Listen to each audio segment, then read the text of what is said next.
ওকে, আজকে হচ্ছে আমরা ম্যানহাটন 5LO থেকে চ্যাপ্টার 24 ডেটা ইন্টারপ্রিটেশন এই কোশ্চেন গুলো এক্সপ্লেন করবো। নাম্বারটা হচ্ছে আমাদের পিডিএফ থেকে। ফার্স্ট কোশ্চেন হচ্ছে PDF question number 4, if X% more 9th grade students, if X% more, question হচ্ছে এটা। যেহেতু এই কোশ্চেন আমাকে ডায়াগ্রামে আসতে হবে, প্রথম হচ্ছে আমাদের আমাদের রুলসটা হচ্ছে ডেটা ইন্টারপ্রিটেশন কোশ্চেনে ফার্স্টে ডায়াগ্রাম থেকে টাইটেল গুলো একটু দেখে নিব। প্রথম হচ্ছে 9th grade students at M high school enrolled in boys ছিল, গার্লস ছিল, enrolled in Spanish, not enrolled in Spanish. Okay, then question আসবো, if X% more 9th grade students at M high school are not enrolled in Spanish, then are enrolled in Spanish, what is the value of X? আপনি যতক্ষণ না পর্যন্ত কোশ্চেনটা clearly ধরতে পারতেছেন যে কি বলতেছে, কোন ডেটাটা দরকার হবে, আপনি কোশ্চেনে মানে আপনার কোশ্চেনে যাওয়ার কোনো ওয়ে নাই। আপনি কোশ্চেনটা আগে ক্লিয়ার করে নেন, পরবর্তীতে আপনি ডায়াগ্রামে যাবেন। If X% more 9th grade students at M high school are not enrolled in Spanish, then are enrolled in Spanish. বলতেছে স্প্যানিশে যারা এনরোল করছিল তার থেকে যদি নট এনরোলড ইন স্প্যানিশ এই সংখ্যাটা X% হয়, X% বেশি হয়, তাহলে X এর ভ্যালু কত? তাহলে এনরোলড ইন স্প্যানিশের থেকে নট এনরোলড ইন স্প্যানিশ হচ্ছে X% বেশি। ওকে, তাহলে আমি দেখি এনরোলড ইন স্প্যানিশ থেকে নট এনরোলড ইন স্প্যানিশ। তাহলে এনরোলড ইন স্প্যানিশ কতজন ছিল? প্রথমটা 12 আর 13 হচ্ছে 25। তাহলে এনরোলড ইন স্প্যানিশের সংখ্যা হচ্ছে 25, আর নট এনরোলড ইন স্প্যানিশের সংখ্যা হচ্ছে 19 আর 16, 35। ওকে, তাহলে বলতেছে এনরোলড ইন স্প্যানিশের তুলনায় নট এনরোলড এর সংখ্যাটা হচ্ছে X% বেশি। তাহলে কোশ্চেনটা দাঁড়াচ্ছে 25-এর থেকে 35 হচ্ছে X% বেশি। তাহলে 25-এর থেকে 35 কত পার্সেন্ট বেশি বের করেন এটা। তাহলে 25-এর থেকে 35 হচ্ছে কতটুকু বেশি? 10 বেশি। আর কতর মাঝে বেস কোনটা? 25-এর তুলনায় 35 10 বেশি। তাহলে 25-এর তুলনায় বেস হচ্ছে আমার 10, সরি 25, 25 এর মাঝে 10, এটা পার্সেন্টে কত আসে? তাহলে পার্সেন্টে নেওয়ার জন্য হচ্ছে 100 দিয়ে গুণ করে দিবেন। 25 দিয়ে 100 কাটলাম 4, 4 দশে 40, 40%। 25 থেকে 35 হচ্ছে 40% বেশি। কোশ্চেনটা বলছিল যতটুকু বেশি এটাকে বলছে X%, আর X এর ভ্যালুটা বেশি বের করতে বলছে। তাহলে X এর ভ্যালু হচ্ছে 40%।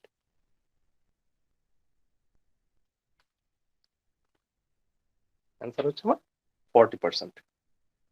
তাহলে আসলে এখানে ডেটা ইন্টারপ্রিটেশন এর কোশ্চেন কাজটা হয়েছে 25-এর তুলনায় 35 কত পার্সেন্ট বেশি, জাস্ট পার্সেন্টের একটা কোশ্চেন। ক্যালকুলেশনটা শুধু পার্সেন্টের, কোশ্চেনটা বুঝতে হবে, ডায়াগ্রাম থেকে ভ্যালুগুলো নিয়ে আসতে হবে, তার জন্য এটা ডেটা ইন্টারপ্রিটেশন হয়ে গেছে। দেন কোশ্চেন নাম্বার 6, এখানে বলা হচ্ছে in how many months of ইয়ার,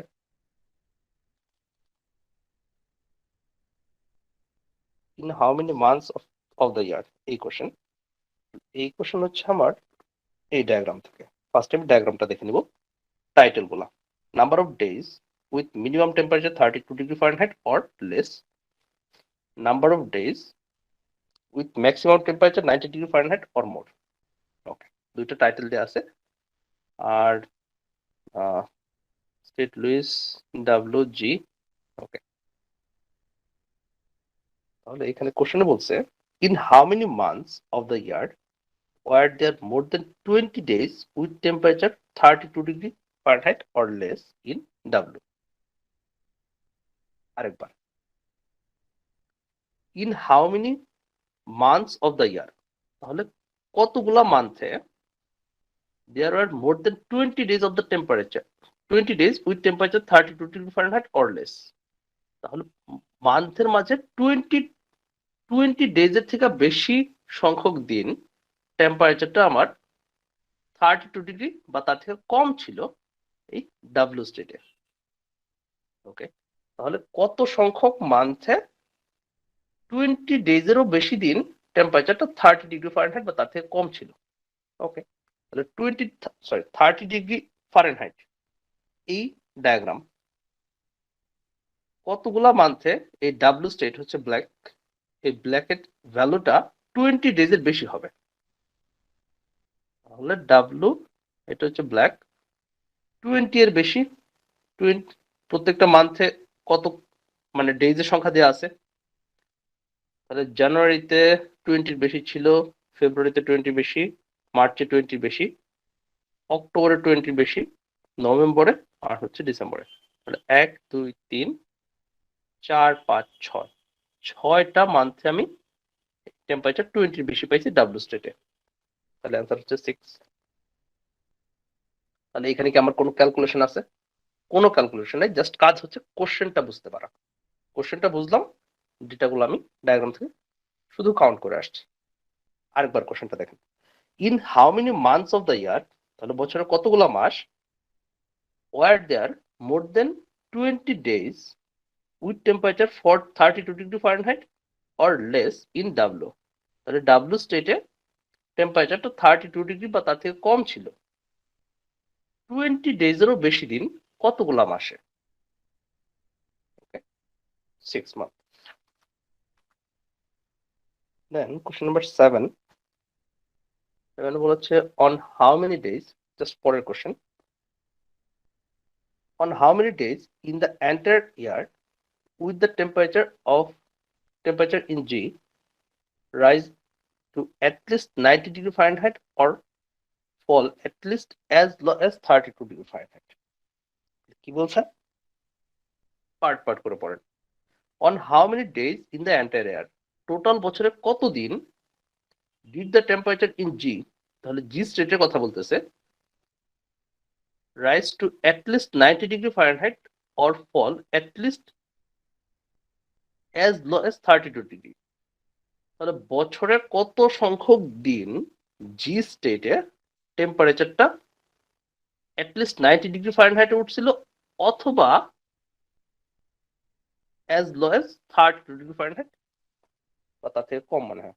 ওকে, যাই হোক, তাহলে বলতেছে আমাকে জি স্টেটে বছরে কত সংখ্যক দিন টেম্পারেচারটা হয়তো এই 32 ডিগ্রি ফারেনহাইটে ছিল বা 90 ডিগ্রি ফারেনহাইটে ছিল।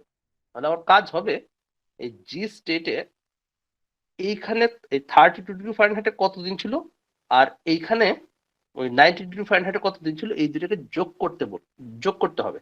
যেহেতু অর বলছে 32 ডিগ্রি ফারেনহাইট হলো ওটা কাউন্ট করতে হবে, 90 ডিগ্রি ফারেনহাইট হলো ওটা কাউন্ট করতে হবে। তাহলে এই দুটোকে আমি যোগ করে দেব। তাহলে দেখি 32 ডিগ্রি ফারেনহাইটে কত দিন ছিল জি স্টেটে। এখানে হচ্ছে জানুয়ারিতে এইটুকু যদি 5 হয়, এটুকু হচ্ছে 2, 2 আরেক 3 আরেক 4 জি হোয়াইট কালার যেটা ছিল 2 3 আর 4, আর এইদিকে হচ্ছে এখানে 4 ছিল আর এখানে 4 আর 2 6, 6 আর 5 11 আর 4 15 আর 1 16, দুইটা মিলে জাস্ট 16 দিন হয়েছে টোটাল ইয়ারে, জাস্ট 16। কোশ্চেনটা বোঝাটাই হচ্ছে চ্যালেঞ্জিং, আর কিছু না, ক্যালকুলেশনটা একেবারে ইজি হবে। দেন কোশ্চেন নাম্বার 8, এটা বলতেছে approximately what percent of the days, পরের কোশ্চেনটাই, approximately what percent of the days with maximum temperature of 90 degree Fahrenheit or more in St. Louis occurred in July? কি বললো আবার? approximately what percent of the days with maximum temperature of 90 degree Fahrenheit or more, maximum temperature 90 degree Fahrenheit or more, এটা তো আমার টোটালটা একটা title ছিল, একেবারেই title. Maximum temperature 90 degree Fahrenheit or more. এখানে আমাদের বোঝার কিছু নাই। Approximately what percent of the days with এত in state Louis occurred in July. তাহলে জুলাই মাসে approximately what percent of days, কতদিন, কত পার্সেন্ট ডেতে টেম্পারেচারটা 90 ডিগ্রি বা তার বেশি ছিল। তাহলে জুলাই মাসে কত পার্সেন্ট ডেতে টেম্পারেচারটা 90 ডিগ্রি বা তার থেকে বেশি ছিল। ওকে, তাহলে জুলাই মাসে ভ্যালু কত দিন ছিল এখানে? স্টেট লুইস হচ্ছে ash colour, June July, July ash কালারের ভ্যালু হচ্ছে 15। ওকে, 15 ডেজ ছিল, বাট বলতেছে কোশ্চেনটা আরেকবার ক্লিয়ার করি। approximately what percent of the days with maximum temperature of 90 degree Fahrenheit in state list occurred in July?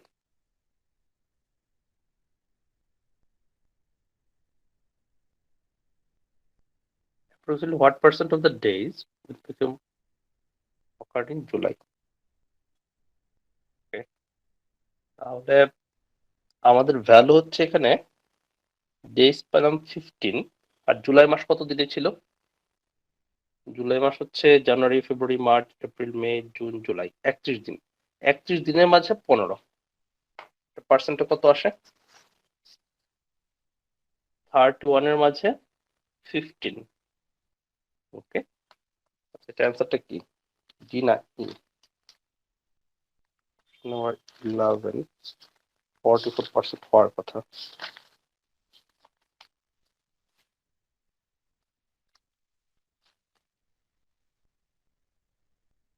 Number 11 D, 34%। ওকে, আরেকবার একটু কোশ্চেনটা দেখি। approximately what percent of the days with maximum temperature of 90 degree Fahrenheit or more in state Louis occurred in July? আচ্ছা, তাহলে এখানে বলতেছে আমাকে আমরা যেটা ভুলটা করছি, যে আমাদের এই স্টেট লুইসে টোটাল যতদিন, এই স্টেটে টোটাল যতদিন আমার টেম্পারেচারটা 90 ডিগ্রি ফারেনহাইট বা তার বেশি ছিল, এর মাঝে জুলাই মাসে কত পার্সেন্ট ছিল? এই স্টেটে টোটাল ইয়ারে বা টোটাল যতদিন টেম্পারেচারটা 90 ডিগ্রি ফারেনহাইট বা তার বেশি ছিল, ওই টোটালের মাঝে জুলাই মাসে কত পার্সেন্ট ছিল? ওকে, দেখেন, approximately what percent of the days with maximum temperature of 90 degree Fahrenheit or more in state list occurred in July? July মাসে কত দিন ছিল? তাহলে টোটালের মাঝে জুলাই কত, মানে জুলাইয়ে কত দিন ছিল, এটা পার্সেন্টে কত আসবে? বাট আমরা যেটা ভাবছিলাম যে জুলাই মাসের মাঝে কত দিন ওই টেম্পারেচারটা 90 ডিগ্রি ফারেনহাইট তার বেশি ছিল। আমাকে বলছে টোটাল ইয়ারে যত দিন টেম্পারেচারটা 90 ডিগ্রি বা তার থেকে বেশি ছিল, এর মাঝে জুলাই মাসে কত পার্সেন্ট ডেতে ছিল। ওকে, তাহলে আমরা দেখব বছরে কত দিন ছিল টোটাল। স্টেট লুইস হচ্ছে 1 আর 8, 8 আর 9 আর 15 হচ্ছে 9 আর 15 হচ্ছে 24 আর 12, 24 আর 36 আর 4 40, 44, টোটাল হচ্ছে 44 ডেজ। টোটাল 44 ডেজের মাঝে জুলাই মাসে ছিল 15 দিন, 44 মাঝে 15, টোটাল ইয়ারে হচ্ছে, বাট টোটাল 90 ডিগ্রি বা তার বেশি ছিল 44 ডেজ, এর মাঝে জুলাই মাসে ছিল আমার 15 দিন। এইটা পার্সেন্টে কত? ইন্টু 100। দেখেন, আবার যদি এখানে 44 না হয় 45 হইতো, 45 এর মাঝে 15 হচ্ছে 3 ভাগের 1 ভাগ, 3 15 45, তাহলে তো 3 ভাগের 1 ভাগ হলে 33.33%। তো যেহেতু নিচেরটা 45 এর জায়গায় 44, তাহলে ভ্যালুটা ওই 33%-এর একটু বেশি হবে, বাট খুবই কাছাকাছি। 33%-এর একটু বেশি বাট কাছাকাছি, এরকম দেখেন একটা ডেটাই আছে আমার 34%। ওকে, এটাই হচ্ছে আমার অ্যান্সার।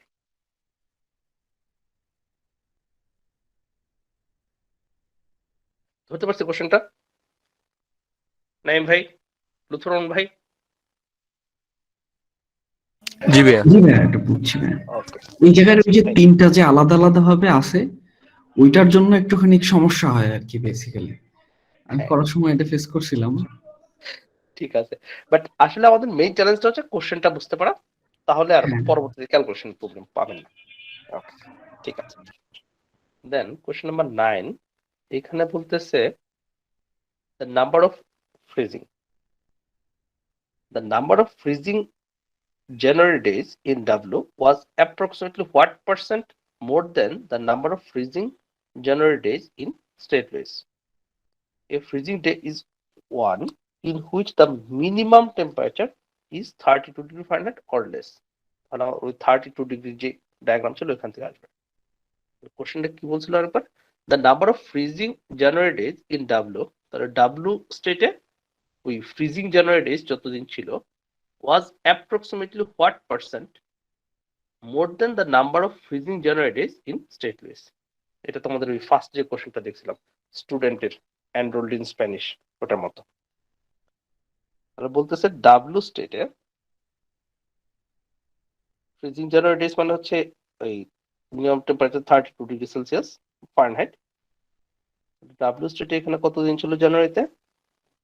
25, 28।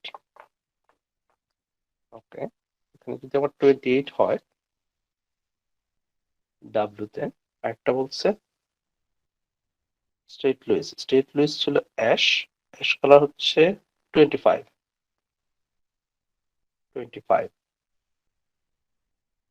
কোশ্চেন হচ্ছে the number of freezing January days in W was approximately what percent more than the number of freezing January days? আচ্ছা, তাহলে W তে এই ফ্রিজিং জানুয়ারি ডেজ এর ভ্যালু, ডেজ সংখ্যা এই স্টেট লুইসের ফ্রিজিং জানুয়ারি ডেজ এর থেকে কত পার্সেন্ট বেশি, মানে 28 25 এর তুলনায় কত পার্সেন্ট বেশি, এটি হচ্ছে আমার কোশ্চেন। ওকে, তাহলে এটা কত পার্সেন্ট বেশি? 28 25 এর থেকে কতটুকু বেশি? 3 বেশি। কতর মাঝে? বেস 25, 25 এর তুলনায় 28 কত পার্সেন্ট বেশি? তাহলে বেস হচ্ছে আমার 25, 25 এর মাঝে 3, এটা পার্সেন্টে নেওয়ার জন্য ইনটু 100, 4 দিয়ে 3 4 12, 12%। এটি হচ্ছে आंसर। ক্যালকুলেশনটা ইজি ছিল। Then question number 10, question number 10 এ বলতেছে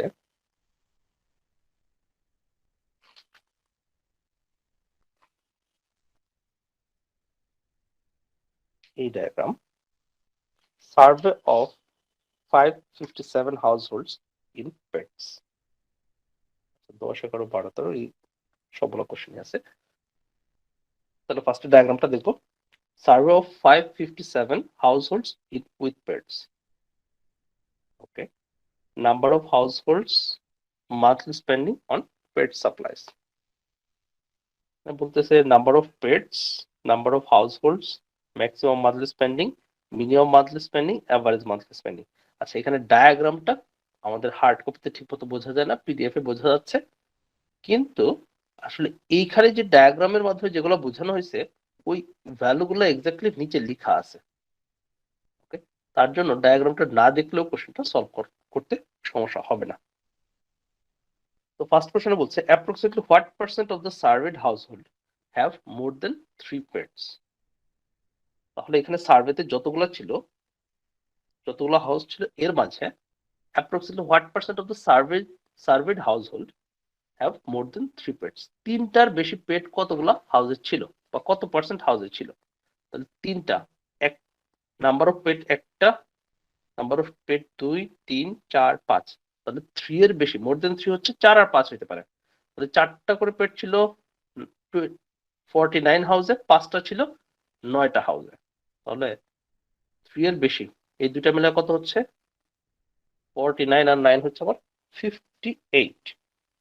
তাহলে 58টা হাউসে আমার এই 3টার বেশি পেট ছিল, আর জিজ্ঞেস করছে এই সংখ্যাটা সার্ভেড হাউস হোল্ডের তুলনায় কত পার্সেন্ট।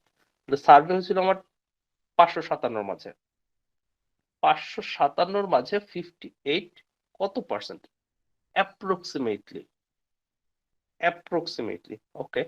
তাহলে 557 মাঝে আমার যদি মনে করেন 55 হইতো, তাহলে তো আমি বলতে পারতাম প্রায় 10%।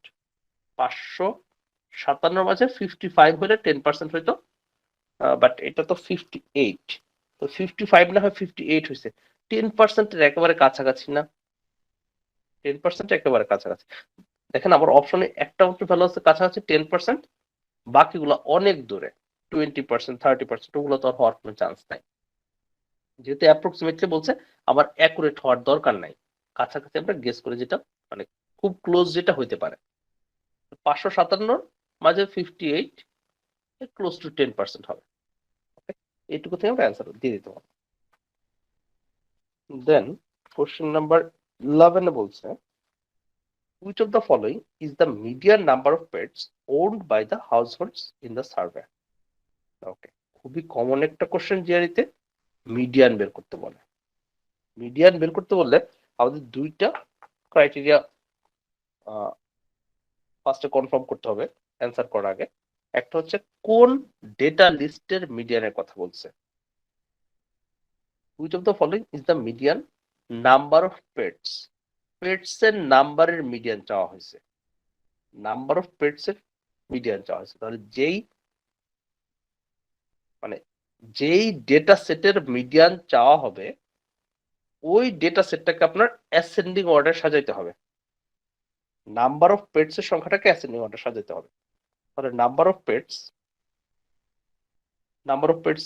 একটা করে পেট ছিল 70 হাউসে, তাহলে পেটস এর সংখ্যাটাকে যদি আমি অ্যাসেন্ডিং অর্ডার সাজাই, তখন ভ্যালুগুলো হয়ে যাবে 1 1 1, এগুলো তো পেটস এর সংখ্যা, এরকম 1 1 করে 1 হবে আবার 70 সংখ্যক, 70টা হাউসে পেট ছিল একটা করে।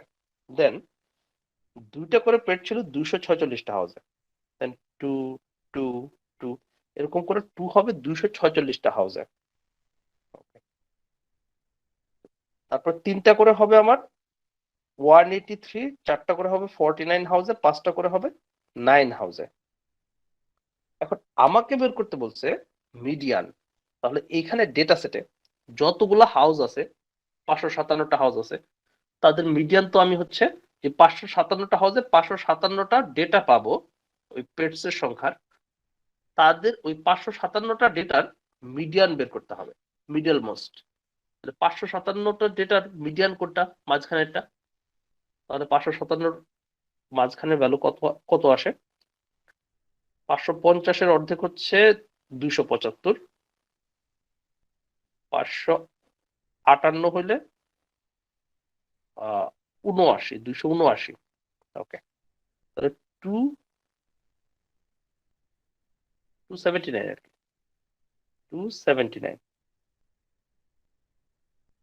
557টা ডেটার মাঝখানে ডেটাটা হচ্ছে 279। আচ্ছা, 279 বা 280 কাছাকাছি ডেটা বলতে পারেন, এত অ্যাকুরেট হওয়ার এখনই দরকার নাই। যদি আমরা দেখি যে 557তে বা সরি 278 বা 79 বা 280, তখন এসা ডেটাটা চেঞ্জ হয়ে যাচ্ছে। এখানে তো 1 আছে আমার 70 সংখ্যক, 2 আছে 246টা, তাই না? যদি এখানে দেখে আসা ওই এই নাম্বারের কাছাকাছি কোন একটা নাম্বারে এসে ডেটা চেঞ্জ হয়ে যাচ্ছে, তাহলে আমি হয়তো খুব অ্যাকুরেট হব। সবসময় এত অ্যাকুরেট হওয়ার দরকার পড়বে না হয়তো। তাহলে আমার এখানে যে ডেটা সেটটা হবে, ওই ডেটা সেটের 279 নাম্বার ডেটাটা হবে মিডিয়ান। তাহলে আমার এখন বের করতে হবে এই ডেটা সেটের 279 নাম্বার ডেটার ভ্যালু কত।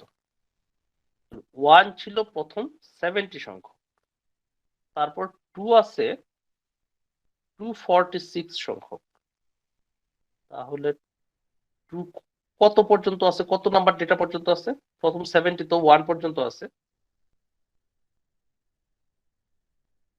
মানে 1 আছে আমার 70টা ডেটা, দেন 2 হচ্ছে আরো 246, 70 আর 246 হচ্ছে 316।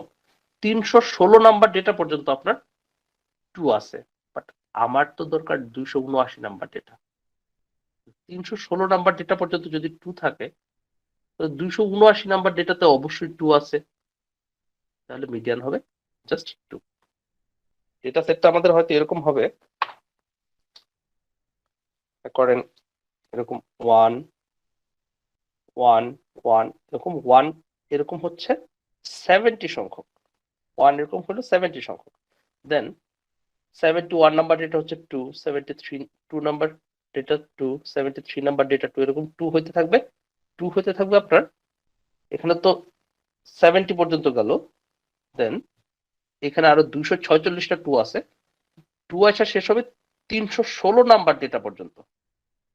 ওকে, 316 নাম্বার ডেটা পর্যন্ত যদি আমার 2 হয়, প্রথম 70 সংখ্যক ছিল 1, আমার দরকার 279 নাম্বার ডেটা। তাহলে 316 যদি এখানে হয়, 216 নাম্বার ডেটাটাও এখানে সবগুলাই 2 ছিল, এটা তো আমি 2ই পাবো, তাহলে মিডিয়ান আমার 2ই হবে। ওকে,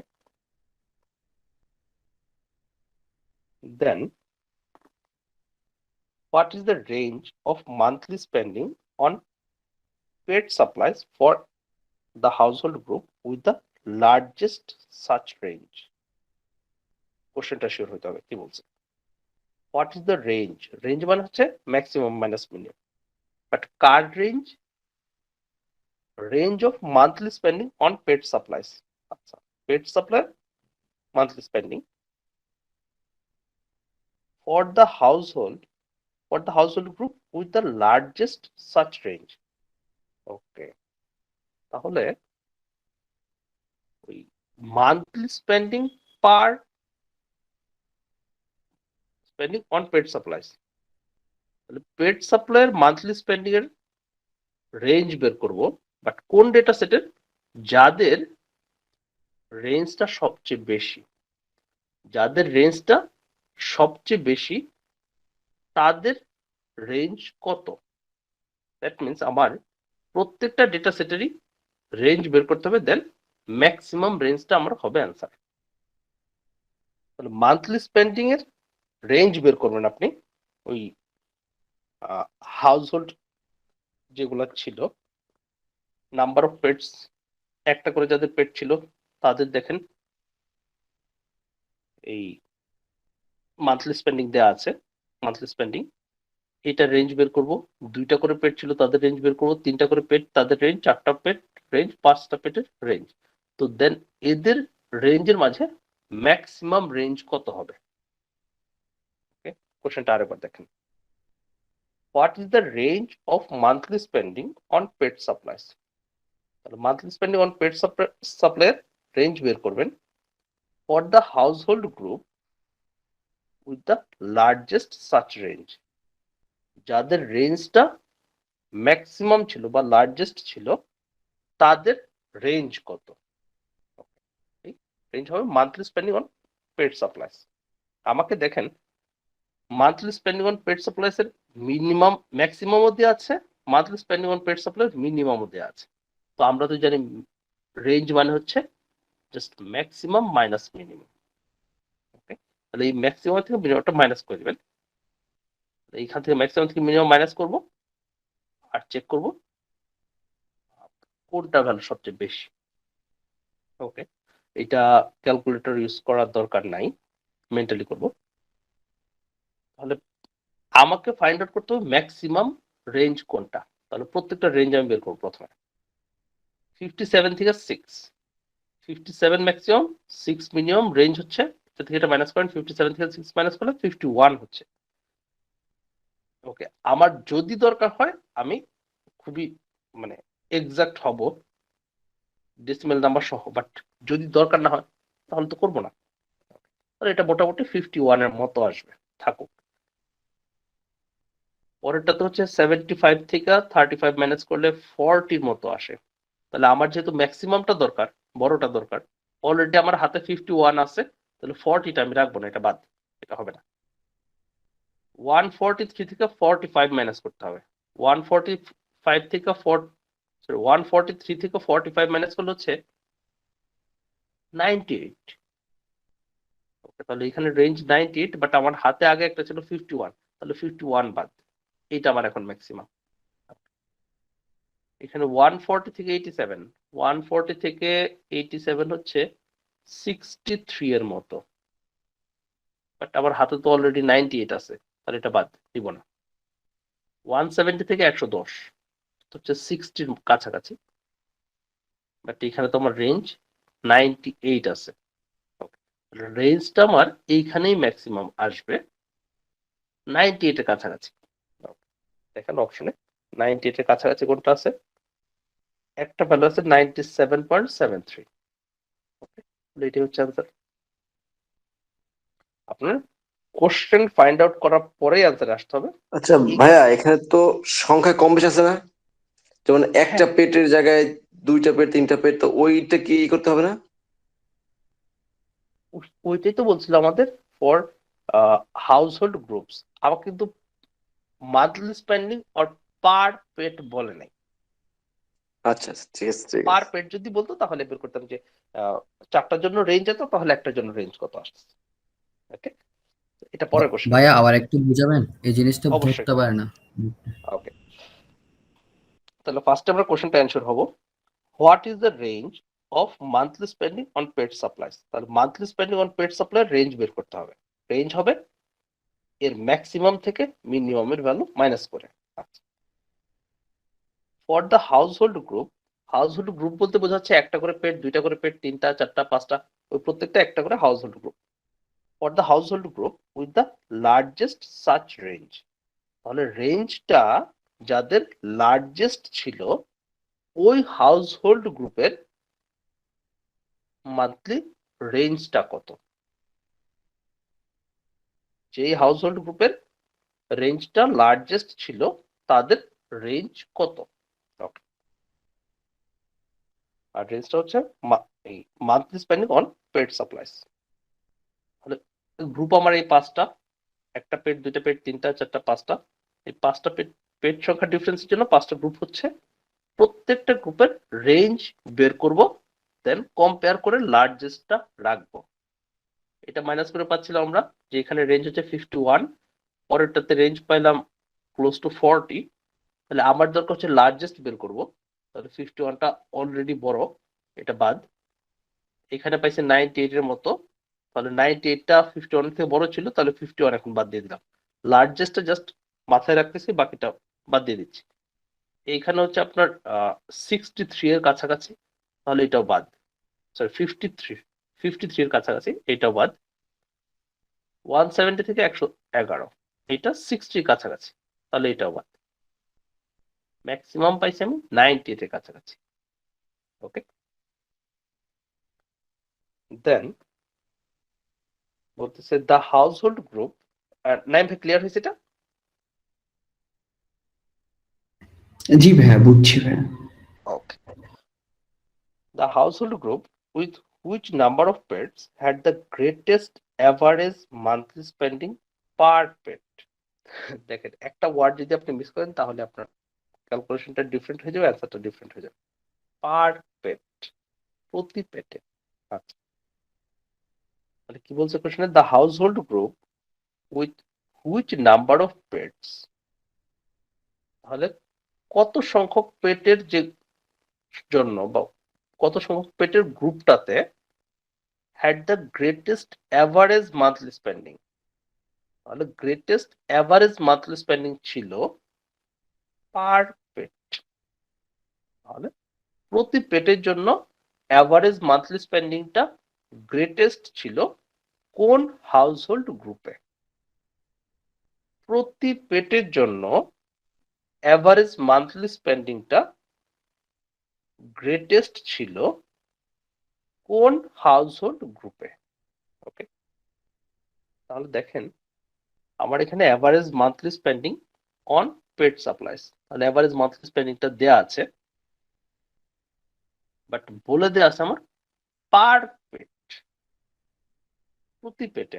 এখন এখানে পেট আছে একটা, এখানে পেট আছে দুইটা, দুইটা পেটের জন্য অ্যাভারেজ খরচ হয় $56, 3টার জন্য $83, 4টার জন্য $127, 5টার জন্য $147। তাহলে যখন জিজ্ঞেস করছে পার পেট, দ্যাট মিনস ওই অ্যাভারেজ স্পেন্ডিং কে আপনার পেট সংখ্যা দিয়ে ভাগ করতে হবে, আর এদের মাঝে ভ্যালু গ্রেটেস্ট কোনটা হয় এটা হচ্ছে আমার অ্যান্সার। ওকে, তাহলে একটা পেটের জন্য যদি অ্যাভারেজ খরচ হয় 31.25, তাহলে এটা তো একটাই ছিল, তাহলে পার পেটে এত 31.25 খরচ হচ্ছে। দুইটার জন্য খরচ 56.42, দুইটার জন্য যদি 56.42 হয়, পার পেট বা একটা পেটে খরচ কত হয়, 2 দিয়ে ভাগ করে দেন, 56 কে 2 দিয়ে ভাগ করলে 28 এর মতো। বাট আমার তো দরকার হচ্ছে গ্রেটেস্ট কোনটা, তো অলরেডি আমার হাতে 31.25 আছে, তাহলে এটা আমি নিব না, 20 এটা আমি মাথায় রাখবো না, বাদ। তিনটার জন্য খরচ হচ্ছে 83.11, তিনটার জন্য যদি 83.11 হয়, একটার জন্য খরচ কত, 83 কে 3 দিয়ে ভাগ করলে ভ্যালুটা আমার 90 থেকে 30 থেকে কম আসবে। যদি 90 থাকতো 3 দিয়ে ভাগ করলে আমি 30 পাইতাম, তাহলে এখানে ভ্যালুটা আমার 30 থেকে কম, বাট অলরেডি আমার 31.25 আছে, তাহলে এইটাও বাদ। চারটার জন্য খরচ হয়েছে 127.74। ওকে, তাহলে এটাকে 4 দিয়ে ভাগ করলে কত হচ্ছে পার পেটে, 120 যদি হইতো, 120 কে 4 দিয়ে ভাগ করলে হচ্ছে আপনার 30, 128 যদি হইতো 127.74, 128 কে 4 দিয়ে ভাগ করলে হইতো আপনার 32, 128 থেকে একটু কম, তাহলে এইটার ভ্যালু হবে ওই 32 থেকে একটু কম, একেবারেই 32 এর কাছাকাছি, বাট এইখানে ভ্যালু আছে আমার 31.25, তাহলে আসলে 31.25 এর তুলনায় এইখানে ভ্যালুটা একটু বেশি হবে। ওকে, আপনি এটা একেবারে স্পেসিফিক হওয়ার জন্য ক্যালকুলেটর ইউজ করে ভাগ করতে পারেন। ওকে, এটা খুবই ক্লোজ, তাহলে এটা আপনার হচ্ছে এই 31.25 এর থেকে বেশি পাবেন, তাহলে এটা আমার এখন পর্যন্ত গ্রেটেস্ট। পরেরটার সাথে চেক করব, 5টা পেটের জন্য ছিল 147.38, 147 কে 5 দিয়ে ভাগ করলে কত আসবে, তো 150 যদি হইতো 5 দিয়ে ভাগ করলে আপনি 30 পাইতেন, তাহলে 150 এর কম যেহেতু ভ্যালু আপনার 30 থেকে কম আসবে, বাট অলরেডি আমার হাতে আছে 32 এর কাছাকাছি, তাহলে এইটাই গ্রেটেস্ট। তাহলে এটা কোন গ্রুপ, 4টা পেট ছিল যে গ্রুপের তাদের, 4 পেটস। ওকে, এইভাবে কোশ্চেনটা শিওর হওয়ার পরে ডায়াগ্রাম থেকে ডেটাগুলো নিয়ে আসা, ক্যালকুলেশনটা খুব একটা টাফ হবে না। নিয়েছিলাম আমরা 13 পর্যন্ত, কোশ্চেন নাম্বার 15 হচ্ছে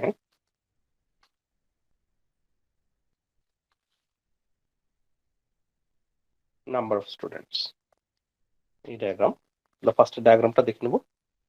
Comparison of 300 students in 1950 and 3000 students in 2000. Okay. Number of students দেয়া আছে, grade point average 1950 টা হচ্ছে অ্যাশ কালার, 2000 টা হচ্ছে ব্ল্যাক। Okay. কোশ্চেনে বলা হচ্ছে what was the median grade point average of 3000 students in 1950? তাহলে মিডিয়ানের কথা বলছে। যখনই আমরা কোন একটা কোশ্চেনে মিডিয়ান পাচ্ছি, ফার্স্টে আমাদেরকে যে দুইটা বিষয় শিওর করতে হবে, কোন ডেটা সেটের মিডিয়ান। মিডিয়ান হচ্ছে গ্রেড পয়েন্ট অ্যাভারেজের। What is the median grade point average, তাহলে গ্রেড পয়েন্ট অ্যাভারেজের মিডিয়ান বের করতে হবে। আরেকটা হচ্ছে গ্রেড পয়েন্ট অ্যাভারেজকে আপনার অ্যাসেন্ডিং অর্ডারে সাজাইতে হবে। গ্রেড পয়েন্ট অ্যাভারেজকে আমি অ্যাসেন্ডিং অর্ডারে বা ছোট থেকে বড় আকারে সাজাবো, তখন মিডিয়ানটা কত আসবে। স্টুডেন্টের সংখ্যা হচ্ছে 3000, তাহলে 3000টা স্টুডেন্টের হচ্ছে আমার 3000 সংখ্যক ডেটা থাকবে বা গ্রেড পয়েন্ট অ্যাভারেজ থাকবে। 3000 সংখ্যক ডেটার মিডিয়ান পাবো 1500 নাম্বারটা, মানে আসলে 1500 আর 1501 এই দুটার অ্যাভারেজ হবে, বাট এতটা স্পেসিফিক হইতে চাচ্ছি না, আমরা বলতে পারি 1500 নাম্বার ডেটাটার 1500 নাম্বার ডেটার ভ্যালু যত আসবে অ্যাভারেজটা ততই আসবে, সরি মিডিয়ানটা ততই আসবে। তাহলে আমার দরকার হচ্ছে ডেটাগুলোকে অ্যাসেন্ডিং অর্ডারে সাজানোর পরে 1500 নাম্বার ডেটার ভ্যালু কত সালে 1950 তে ছিল অ্যাশ কালার। 1950 তে যে গ্রেড পয়েন্ট অ্যাভারেজটা ছিল এটাকে আমি ছোট থেকে বড় আকারে সাজাবো। তাহলে গ্রেড পয়েন্ট অ্যাভারেজ সবচেয়ে কম ছিল 0.3 0.7 এইভাবে এইদিকে। ওকে, আমার 1500 নাম্বার ডেটাটা দরকার। দেখেন 0.03 পাইছিল, এটুকুর ভ্যালু কত, আমার 100কে ভাগ করা হয়েছে 4 ভাগে, তাহলে প্রত্যেকটা ভাগ হচ্ছে 25 করে। তাহলে এখানে হচ্ছে 25 25 50 আর 50 100 175 250 আর 200 450। এই পর্যন্ত 450। আমার দরকার হচ্ছে 1500 নাম্বার ডেটার ভ্যালু কত, তাহলে এই পর্যন্ত আসলাম 450 450 আর এখানে আছে 450 900 900 আর 500 1400 দেন 1400। আমার দরকার হচ্ছে 1500 নাম্বারটা কত, 1400 আর 1500 নাম্বার ডেটা তোমার এইখানেই থাকবে, তাই না? কারণ আমার এই 2.7 আছে আমার 475টা 475, এই পর্যন্ত আমার 1400 চলে আসছে। তাহলে 1500 নাম্বার ডেটাটা আমার এইখানেই থাকবে, যার ভ্যালু 2.7। তাহলে 1500 নাম্বার ডেটার ভ্যালু হচ্ছে 2.7, এইটাই হবে আপনার মিডিয়ান 2.7, একেবারেই ফিক্সড। কিভাবে চিন্তা করবেন, প্রথমে যখন কোশ্চেনটাতে পাইছেন মিডিয়ান, দেখবেন কোন ডেটা সেটের মিডিয়ান, কারণ একটা ডায়াগ্রামে আপনার বেশ কয়েকটা ডেটা সেট থাকবে। ওকে, কোন ডেটা সেটের মিডিয়ান, গ্রেড পয়েন্ট অ্যাভারেজ। দেন গ্রেড পয়েন্ট অ্যাভারেজকে আপনার অ্যাসেন্ডিং অর্ডারে সাজাইতে হবে। অ্যাসেন্ডিং অর্ডারে হচ্ছে এখান থেকে সাজাবো, আর ডেটা ছিল 3000টা, তো মিডিয়ান হবে 3000 এর অর্ধেক 1500 নাম্বারটা। ওকে, তাহলে ভ্যালু হচ্ছে 2.7। দেন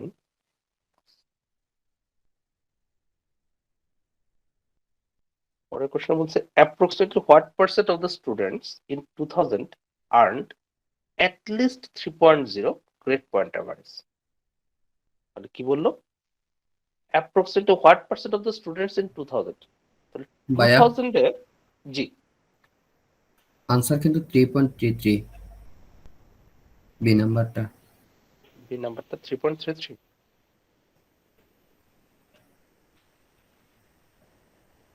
বি নাম্বারে 3.33, এটা ছিল 1950 তে অ্যাশ কালার, 1950 তে অ্যাশ কালার 3.33 নাম্বার 21 না?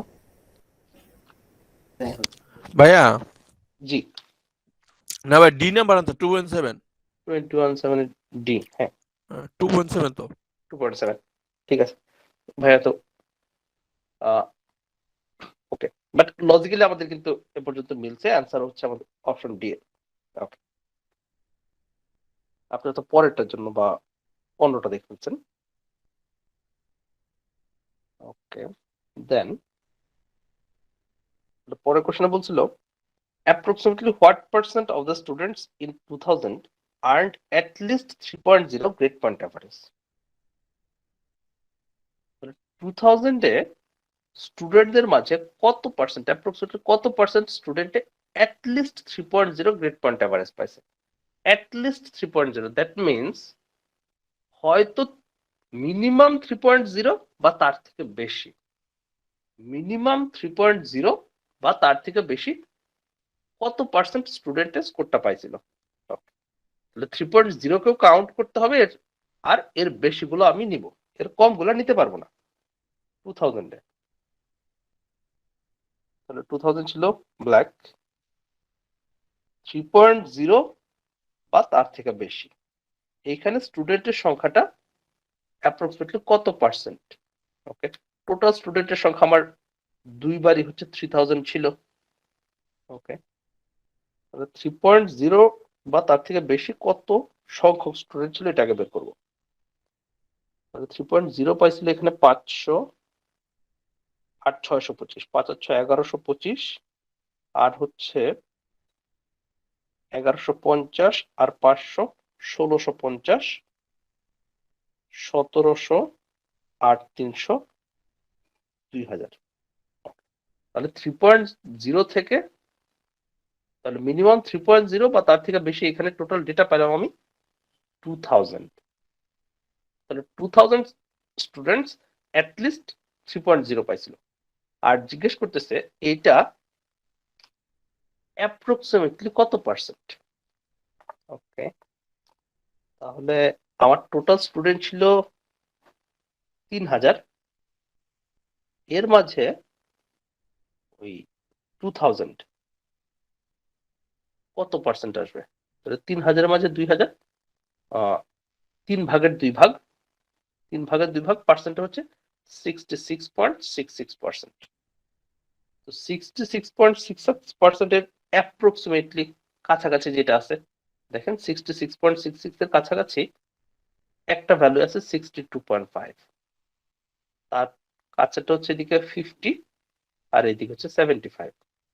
66 এর কাছাকাছি 62 আছে, এটি হবে আচ্ছা। ওকে, দেন কোশ্চেন নাম্বার 18। ভাইয়া, জি, ভাই আপনি কোশ্চেন বলছিলেন ঠিক আছে, কিন্তু আনসারটা ভাই অন্যটা দাগ দিছেন। আনসারটা হচ্ছে কোশ্চেন নাম্বার ডি না? ভাই এটা আনসার হবে সি 67 ভাই, আপনার উপরেরটা, আপনার কোশ্চেনের উপরেরটা ভাই, আপনার বইয়ের। ও আচ্ছা আচ্ছা আচ্ছা, ওকে ওকে, হ্যাঁ ঠিক আছে ঠিক আছে, তাই তো বলি এত দূর। ওকে, ঠিক আছে, তাহলে আমাদের অ্যান্সার হচ্ছিল 66.66, তাহলে এর কাছাকাছি তো, হ্যাঁ এটা আরো কাছে আসছে 67%। ওকে, বাট ভ্যালুগুলো যদি এরকমও থাকতো তাহলে আমাদের ওই 62.5 দাগাইতে হইতো। ওকে, ঠিক আছে, answer C, thank you. Then question number 18 এ ছিল পরের ডায়াগ্রাম। তাহলে প্রথমে ডায়াগ্রামে আসবো। টাইটেল কি ছিল, এদিকে দেখতে পাচ্ছি জানুয়ারি ফেব্রুয়ারি মান্থ গুলা দেওয়া আছে। একটা হচ্ছে diamond shape, average temperature degree Fahrenheit. তাহলে ডায়মন্ড শেপের যে লাইন ছিল এটা হচ্ছে অ্যাভারেজ টেম্পারেচারের। আর electric energy cost, electric energy cost ছিল সার্কেল, তাহলে সার্কেল এটা ছিল এদিকে। ফার্স্ট কোশ্চেন হচ্ছে নাম্বার 18, চারটে আছে। বলেছে according to the chart, which 2-month period had the greatest increase in electric energy cost? Question কি বললো, এই চার্ট অনুযায়ী which 2-month period, কোন 2 মাসে had the greatest increase in electric energy cost, electric energy কস্টটা গ্রেটেস্ট পরিমাণে increase হয়েছিল। Electric energy cost greatest পরিমাণে ইনক্রিজ হয়েছিল কোন 2 মাসে। ওকে, তাহলে ইলেকট্রিক এনার্জি কস্ট গ্রেটেস্ট পরিমাণে ইনক্রিজ, দেখেন ইনক্রিজটা কিন্তু আপনার পার্সেন্টেও বলতে পারতো, আবার অ্যাকচুয়াল ভ্যালুতেও বলতে পারে। আমাদের এখানে কিন্তু অ্যাকচুয়াল ভ্যালু বলছে। According to the chart, which 2-month period had the greatest increase in electric energy cost? তাহলে ইলেকট্রিক এনার্জি কস্টটা গ্রেটেস্ট পরিমাণে কোথায় ইনক্রিজ হয়েছে। ওকে, তাহলে ইলেকট্রিক এনার্জি কস্ট হচ্ছে সার্কেলটা, তাহলে সার্কেলে গ্রেটেস্ট পরিমাণে ইনক্রিজের কথা বলছে। তো এইদিকে হচ্ছে এখানে ডিক্রিজ হয়েছে, ডিক্রিজ ডিক্রিজ, এখানে প্রায় সেম, এইখানে কিছুটা ইনক্রিজ হয়েছে, এইখানেও কিছুটা ইনক্রিজ হয়েছে, বাট দেখা যাচ্ছে এর পরেরটাতে জুলাই থেকে অগাস্ট এইখানে কিন্তু ম্যাক্সিমাম অ্যামাউন্ট ইনক্রিজ হয়েছে। ওকে, আর এখানে অল্প পরিমাণ ইনক্রিজ হয়েছে, এখানে ডিক্রিজ ডিক্রিজ একটু ইনক্রিজ, তাহলে ম্যাক্সিমাম পরিমাণ ইনক্রিজ আমার জুলাই থেকে অগাস্টে হয়েছে। ওকে, বিটুইন জুলাই এন্ড অগাস্ট। ভাই এটা যদি 1 মান্থ পিরিয়ডে আসতো আর কি, সেক্ষেত্রে কোনটা অ্যান্সার হইতো? সেক্ষেত্রে কি জুলাই আমরা সিলেক্ট করতে পারতাম নাকি আগস্ট? তখন অগাস্ট দিতে হতো যে কোন মাসে আপনার এটা গ্রেটেস্ট পরিমাণ ইনক্রিজ হয়েছে। তো ইনক্রিজটা তো হচ্ছে আপনার আগের মাসের সাথে কম্পেয়ারটা করবেন, ওটা না বললেও আপনার পরেরটাই নিতে হতো। ঠিক আছে, মানে কোশ্চেনটা আপনাকে এটা ক্লিয়ার করে বুঝাবে। কোশ্চেনটা আমাদের জিআরই কোশ্চেনটা ঠিক মানে ভার্বালি খুব একটা কনফিউজড করে না, আমাদের লজিক্যালি কনফিউজড করতে পারে। ওকে, যে এমন হবে না যে আপনি কোশ্চেনটা পরে বুঝতেছেন না, ওরকম হবে না, আপনি ধরতে পারবেন যেভাবে বলুন। দেন according to the chart, in which 2 month period did electric energy cost increase the least? তাহলে ইলেকট্রিক এনার্জি কস্ট ইনক্রিজ হয়েছে সবচেয়ে কম পরিমাণে। দেখেন, increase the least, that means এটা কিন্তু ডিক্রিজ হবে না, ইনক্রিজটা সবচেয়ে কম পরিমাণে, তাহলে আপনাকে ইনক্রিজ হইতে হবে বাট সবচেয়ে কম পরিমাণে। ওকে, তাহলে ইনক্রিজ সবচেয়ে কম ইনক্রিজ হয়েছে বললে যে আপনি মানে ডিক্রিজ কোথায় হয়েছিল ওইটা দেখবেন, তা কিন্তু করা যাবে না। ইনক্রিজ হইতে হবে বাট ওই ইনক্রিজের মাঝে সবচেয়ে কম কোনটা। তাহলে কাদের কথা বলছে? Electric energy cost. Electric energy cost ছিল সার্কেল, সার্কেলটা আমার ওই আগের লাইনই। তাহলে which 2 month period did electric energy cost increase the least, ইনক্রিজটা সবচেয়ে কম পরিমাণে হয়েছিল। ওকে, তাহলে এখানে দেখতেছি আমি ডিক্রিজ হয়েছে, নেওয়া যাবে না, এখানেও ডিক্রিজ, এখানেও ডিক্রিজ, এখানে ইনক্রিজ হয়েছে খুব কম, প্রায় সমান বাট একটু ইনক্রিজ হয়েছে। দেখেন এইদিকে যতটা ছিল একটু পরে, খুবই সামান্য পরিমাণ ইনক্রিজ হয়েছে, বাট প্রায় সমানও বলা যায় তো, বাট এক্স্যাক্টলি সমান না, একটু উপরে আছে এটা, খুবই ক্লোজ, সামান্য পরিমাণে ইনক্রিজ হয়েছে। এখানে ইনক্রিজ বেশি, আরো বেশি ইনক্রিজ, আরো বেশি, এখানেও ইনক্রিজ দেখে বোঝা যাচ্ছে ক্লিয়ারলি ইনক্রিজ হয়েছে, ডিক্রিজ ডিক্রিজ, এখানে অল্প পরিমাণ ইনক্রিজ হয়েছে। ওকে, বাট আমাদের কাছে চাওয়া হয়েছে সবচেয়ে কম পরিমাণ ইনক্রিজ কোথায় হয়েছে, তাহলে এইটাই হচ্ছে এপ্রিল থেকে মে, এইখানে সবচেয়ে কম পরিমাণ ইনক্রিজ হয়েছে। ওকে, তাহলে আমার এখানে আসলে কোনো ক্যালকুলেশন নাই বা ক্যালকুলেশন করা লাগবে না, কারণ ক্যালকুলেশন যদি আপনি করতেন এটা অনেক বড় হয়ে যেত, যে জানুয়ারিতে ভ্যালু কত, যেটা বলতেন আপনি 50 বা এটা বলতেন আপনি 70 বা 68, ফেব্রুয়ারিতে বলতেন হয়তো 65, মাইনাস করে কত আসতেছে, এটা তো এইভাবে তো পসিবল না। ওকে, এটা আপনার দেখেই আইডিয়া করেই বলতে হবে। দেন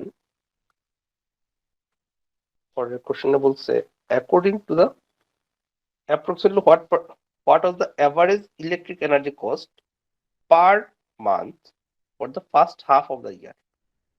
কি বললো?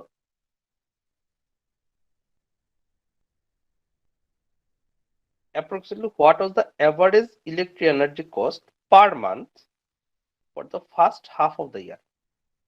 ফার্স্ট হাফ অফ দ্য ইয়ার, বছরের প্রথম অর্ধেক, তার মানে প্রথম 6 মাস।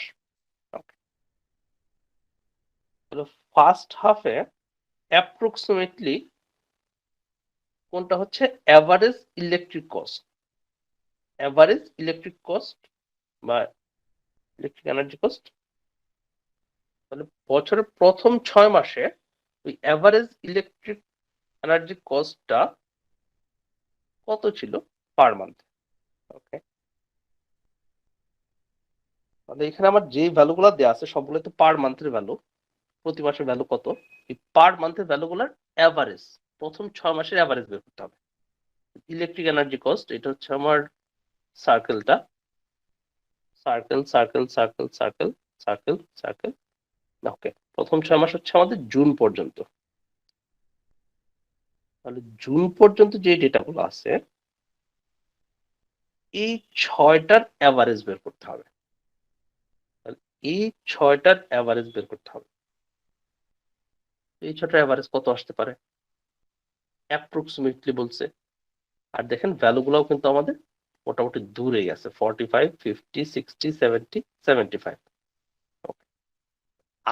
আপনি হয়তো এটা ডিটেলসে যদি ক্যালকুলেশন করেন তাহলে এই 6টা ভ্যালু নিবেন, 6টা ভ্যালু এক্স্যাক্টলি নিবেন, যেটা হয়তো 68, এটা হয়তো 65, এটা হয়তো আপনার 55, এটা হয়তো আপনার 47, এটা হয়তো 48, এটা হইতে পারে আপনার 72। এরকম 6টা ভ্যালু নিয়ে যোগ করে অ্যাভারেজ বের করতে পারেন, বাট আমরা যদি লজিক্যালি বলি, দেখেন এইখানে যে 6টা ডেটা আছে আমরা জানি অ্যাভারেজটা হচ্ছে এমন একটা পজিশন, কোনো ডেটা সেটের অ্যাভারেজটা হচ্ছে এমন একটা পজিশন যেখানে হচ্ছে আপনার অ্যাভারেজের উপরে টোটাল ডিফারেন্স আর অ্যাভারেজের নিচে টোটাল ডিফারেন্সটা সমান হয়। আমি এই ডায়াগ্রামটা যদি ড্র করি,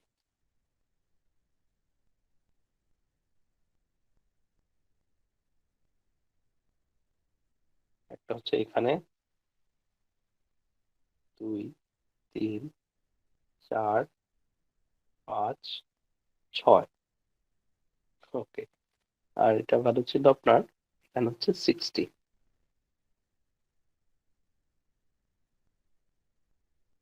হচ্ছে 80, নিচে হচ্ছে 40। তাহলে আমরা বলতেছি অ্যাভারেজটা হচ্ছে এমন একটা পয়েন্ট যেখানে অ্যাভারেজের উপরে টোটাল ডিফারেন্স আর অ্যাভারেজের নিচে টোটাল ডিফারেন্সটা সমান হবে। এই যে 6টা ভ্যালু আছে তাদের অ্যাভারেজটা আপনার এই দিকে কোথাও হইতে পারে। তখন দেখেন অ্যাভারেজের উপরে ডিফারেন্স, এখানে যতটুকু ডিফারেন্স, এখানে যতটুকু ডিফারেন্স, এখানে যতটুকু ডিফারেন্স, এদের ভ্যালু আর অ্যাভারেজের নিচে যে ভ্যালুগুলো আছে তাদের ডিফারেন্সটা প্রায় সমান হবে, বা অ্যাকুরেটলি এক্স্যাক্টলি সমান হইতে হবে। অ্যাভারেজ লাইনটা এমনই হবে যে অ্যাভারেজের উপরে টোটাল ডিফারেন্স আর নিচের টোটাল ডিফারেন্সটা সমান হয়। এই ভ্যালুগুলোর অ্যাভারেজ কখনোই এই জায়গায় আসবে না, এইটিতে আসবে না, কারণ আমাদের ছিল অ্যাভারেজ লাইনের উপরের ডিফারেন্স আর অ্যাভারেজ লাইনের নিচের ডিফারেন্সটা সমান হবে। এখানে অ্যাভারেজ লাইনের নিচে সবগুলা ভ্যালুই, উপরে কোনো ভ্যালু নাই। আবার 40তেও আসা পসিবল না, কারণ সবগুলো অ্যাভারেজের উপরে, তখন অ্যাভারেজের নিচে কোনো ডেটা নাই। তো আমি এটা দেখে আইডিয়া করতে পারি ভ্যালুগুলো যখন এই 60 উপরে ছিল কিছু আর 60 নিচে ছিল কিছু, ওকে। আর অপশনে যখন আমার আছে 50, 60, 70, 50 যদি হয়, 50 হলে এখানে এই লাইন তো হইতে পারবে না, 50 নিচে মাত্র 2টা ভ্যালু আছে আর উপরে অনেক বেশি আছে, 50 অ্যাভারেজ হইতে পারে না। 60 হইতে পারে, উপরের ডিফারেন্স আর নিচের ডিফারেন্স হয়তো কাছাকাছি আসবে। আর 70 তো হচ্ছে সবগুলো ভ্যালু 70 নিচে, প্রায় 70ও অ্যাভারেজ আসবে না। এটা আপনি ডায়াগ্রাম দেখে ডিরেক্টলি আনসার যাইতে পারবেন এইভাবে, তাহলে আপনার হয়তো ক্যালকুলেশনটা করে আসতে হবে। লজিকটা খুবই স্ট্রং এবং ইফেক্টিভ, যে কোনো একটা ডেটা সেটের অ্যাভারেজ হচ্ছে এমন একটা পজিশন বা এমন একটা ভ্যালু, তার থেকে উপরে ভ্যালুগুলার ডিফারেন্স আর নিচে ভ্যালুগুলার ডিফারেন্স সমান হবে। ওকে, নাই ভাই, ধরতে পারছি? হ্যাঁ ভাইয়া। নুসরাত আপু? জি ভাইয়া। Thank you. Then, last one. In which month was the electric energy cost per Fahrenheit of average temperature at least? কি বলতেছে? In which month, কোন মাসে, was the electric energy cost per Fahrenheit? দেখেন per Fahrenheit, পারের পরে যেটা থাকে, এটাই হচ্ছে আমার নিচে আসবে, ওকে, পার ফারেনহাইট। তাহলে ইলেকট্রিক এনার্জি কস্ট, তাহলে হচ্ছে বলতে পারি ইলেকট্রিক এনার্জি কস্ট বা কস্ট যদি বলি per Fahrenheit degree, Fahrenheit degree মানে হচ্ছে temperature, cost by temperature of average temperature the least. Average temperature least কখন হবে, তাহলে আমার দরকার হচ্ছে কস্ট বাই টেম্পারেচার এর ভ্যালু সবচেয়ে কম কখন হবে, কস্ট বাই টেম্পারেচারের ভ্যালু সবচেয়ে কম কোন মান্থে হবে। আরেকবার, in which month was the electric energy cost per Fahrenheit, per Fahrenheit, তাহলে কস্ট পার মানে হচ্ছে ভাগ, পার ফারেনহাইট বা টেম্পারেচার লিখলাম, of average temperature the least. আর এখানে যত ডেটা আছে আমার সবগুলোই অ্যাভারেজ টেম্পারেচারের value, okay, of average temperature the least সবচেয়ে কম কোথায় হবে, তাহলে কস্ট বাই টেম্পারেচারের ভ্যালু সবচেয়ে কম কোথায় হবে, ওকে। তাহলে প্রত্যেক মাসে কস্ট ছিল ইলেকট্রিক এনার্জি কস্ট সার্কেলটা, তাহলে উপরে হচ্ছে আমার সার্কেল ডিভাইড বাই টেম্পারেচার হচ্ছে অ্যাভারেজ টেম্পারেচার হচ্ছে ডায়মন্ড শেপ, ওকে। তাহলে সার্কেল ডিভাইড বাই ডায়মন্ড এর ভ্যালুটা সবচেয়ে কম কোথায় পাবো, তাহলে প্রত্যেকটা মাসের মাঝে এখানে আমার কম্পেয়ার করতে হবে। এখন দেখেন এখানে তাহলে আমার 12টা ভাগ করতে হবে, এটা তো আমি ক্যালকুলেশন করে আসবো না অবশ্যই, এটা আমি মানে দেখেই আইডিয়া করে বলবো, বাট যদি দরকার হয় একটা বা দুইটা ক্ষেত্রে তখন আমি এক্সাক্ট হওয়ার জন্য ক্যালকুলেটর ইউজ করতে পারি। রাইট, ফার্স্টে ট্রাই করবো মেন্টালি যতটা আইডিয়া করা যায়। তাহলে আমার দরকার হচ্ছে এই ভাগফলটা সবচেয়ে কম হবে কোথায়, তো একটা ভাগফল সবচেয়ে কম কখন হয়, যখন উপরের ভ্যালুটা ছোট হবে নিচের ভ্যালুটা বড় হবে, উপরের ভ্যালু ছোট নিচের ভ্যালু বড়, তখনই তো আমার ভাগফলটা ছোট আসবে। উপরের ভ্যালু ছোট নিচের ভ্যালু বড়, তখনই তো আমার এদের ভাগফলটা কম হবে, ওকে। তাহলে আমার সার্কেলের ভ্যালুটা কম দরকার আর ডায়মন্ড শেপটা বেশি হওয়া দরকার।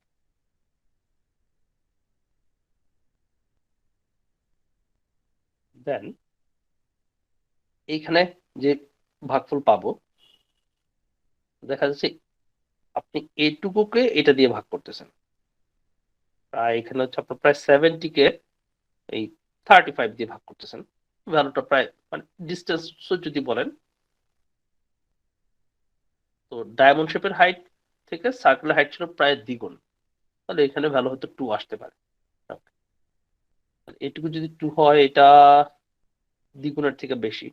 ভাই আমাদের সার্কেলের তো সবগুলো দেখার দরকার নাই, অ্যান্সারে তো 5টা অপশন আছে, ওইগুলো দেখেই তো আন্দাজ করা যায়। হ্যাঁ এটা হয়, এটাও করতে পারি, অপশনে যেগুলো আছে জাস্ট এগুলাই চেক করব। তাহলে এপ্রিলেরটা দেখেন, এপ্রিলেরটা হচ্ছে দুইটাতে প্রায় সেম আছে 1, তাহলে দুইটা ভ্যালু যদি সমান হয় তাহলে 1 পাচ্ছি। মেতে হচ্ছে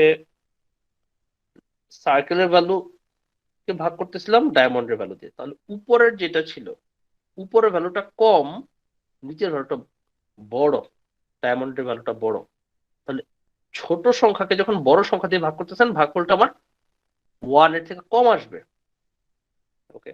এটা 1 এর থেকে কম আসছে এবং ভালোই কম আসতেছে, হয়তো আমার এটা হয়তো 0.7 এর মতো হতে পারে, ওকে। দেন অক্টোবরের কথা বলতেছে, অক্টোবর হচ্ছে হ্যাঁ দুইটা ভ্যালু একেবারেই সেম, জাস্ট 1 আসবে। নভেম্বরে হচ্ছে এইটা 1 এর কম আসবে, সার্কেলটা নিচে ছিল 1 এর কম বাট খুবই কাছাকাছি, হয়তো 0.96 বা 0.97 এরকম আসবে।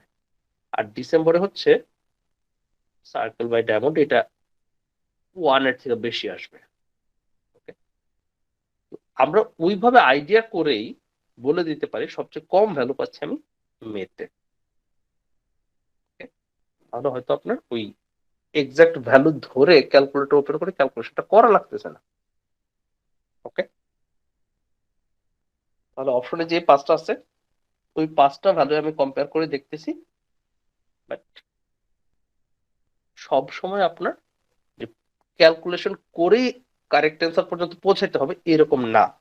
লজিক্যালি যদি বলতে পারেন এটা আরো ভালো হয়। ওকে, যে দুইটা ভ্যালু এখানে সমান, আবার এখানে যে একটা হলো এই 65 বের করলেন, যে দুইটা ভ্যালু 65 ভাগ করে বললেন 1, দরকার নাই তো। দুইটা ভ্যালু যখন সমান একটা দিয়ে আরেকটা ভাগ করলে এটা 1ই আসবে, আর এটা এই 1 থেকে একটু কম হবে। ওকে, এইভাবে লজিক্যালি আমরা বলতে পারি। দেন নাম্বার 20 তে বলতেছে approximately what was the average. একদম শেষ 2021। দেন কোশ্চেন নাম্বার 22 তে এই কোশ্চেনটা কি ধরতে পারছে সবাই? নুসরাত আপু, মো আপু? জি ভাইয়া। Okay. আমি আরেকবার একটু রিক্যাপ করি, এই কোশ্চেনটা একটু টাফ বাকিগুলোর তুলনায়। তো ফার্স্ট হচ্ছে আমাকে এনশিওর করতে হবে কোশ্চেনে কি বলছে, in which month was the electric energy cost per Fahrenheit. তাহলে ইলেকট্রিক এনার্জি কস্ট, তাহলে কস্ট কে পার ফারেনহাইট, ফারেনহাইট বা টেম্পারেচার, কস্ট কে টেম্পারেচার দিয়ে ভাগ করতে হবে। টেম্পারেচার দ্য লিস্ট, সবচেয়ে কম হবে। তাহলে এই ভ্যালুটা সবচেয়ে কম কোন মান্থে হবে? অপশনে যে 5টা দেওয়া আছে। তাহলে ইলেকট্রিক এনার্জি কস্ট ডায়াগ্রামে দেখা গেছে এটা হচ্ছে সার্কেল, আর টেম্পারেচারটা ছিল ডায়মন্ড শেপে। তাহলে সার্কেলকে আপনি টেম্পারেচার এই ডায়মন্ড শেপের ভ্যালু দিয়ে ভাগ করবেন, বাট আপনার টার্গেট হচ্ছে সবচেয়ে কম ভ্যালুটা দরকার। তাহলে সবচেয়ে কম পাবো যখন উপরের ভ্যালুটা কম্পারেটিভলি ছোট হবে আর নিচের ভ্যালুটা কম্পারেটিভলি বড় হবে, তখনই ভ্যালুটা আমি সবচেয়ে ছোট পাবো। এখন আমার কিন্তু এই সার্কেলের ভ্যালুটা ডায়মন্ডের থেকে কম হইতে হবে না, সার্কেলের ভ্যালু ডায়মন্ডের থেকে কম হইতে হবে না, সার্কেলের ভ্যালুটা হইতে হবে আদার্স যে সার্কেলের ভ্যালুগুলো ছিল তাদের তুলনায় কম, আর ডায়মন্ডের ভ্যালু হইতে হবে আদার্স যে ডায়মন্ডের ভ্যালুগুলো ছিল তাদের থেকে বেশি। এইটা যখন কম হবে, এটা যখন বেশি হবে, তখনই আমি এদের ভাগফলটা সবচেয়ে কম পাবো। এখানে যে 5টা ভ্যালু আছে দেখা গেছে আমার মেথে এই সার্কেল ভ্যালুটা সবচেয়ে কম হইতে, এটা এই জায়গায় সবচেয়ে কম, আর ডায়মন্ডের ভ্যালুটা এখানে সবচেয়ে বেশি ছিল এদের রিলেশনের মাঝে। ওকে, তখন এটার ভ্যালু আমি সবচেয়ে কম এখানে পাবো। দেন কোশ্চেন নাম্বার 22, ইন্টারেস্টিং একটা কোশ্চেন। 2, 3, 4, 5 চারটা কোশ্চেন আছে। ফার্স্ট হচ্ছে diagram, manufacturing defects as a function of machine operator experience. তাহলে ম্যানুফ্যাকচারিং ডিফেক্টটা মেশিন অপারেটর এক্সপিরিয়েন্সের সাথে রিলেশন, তাদের মাঝে রিলেশনটা এখানে দেখানো হয়েছে।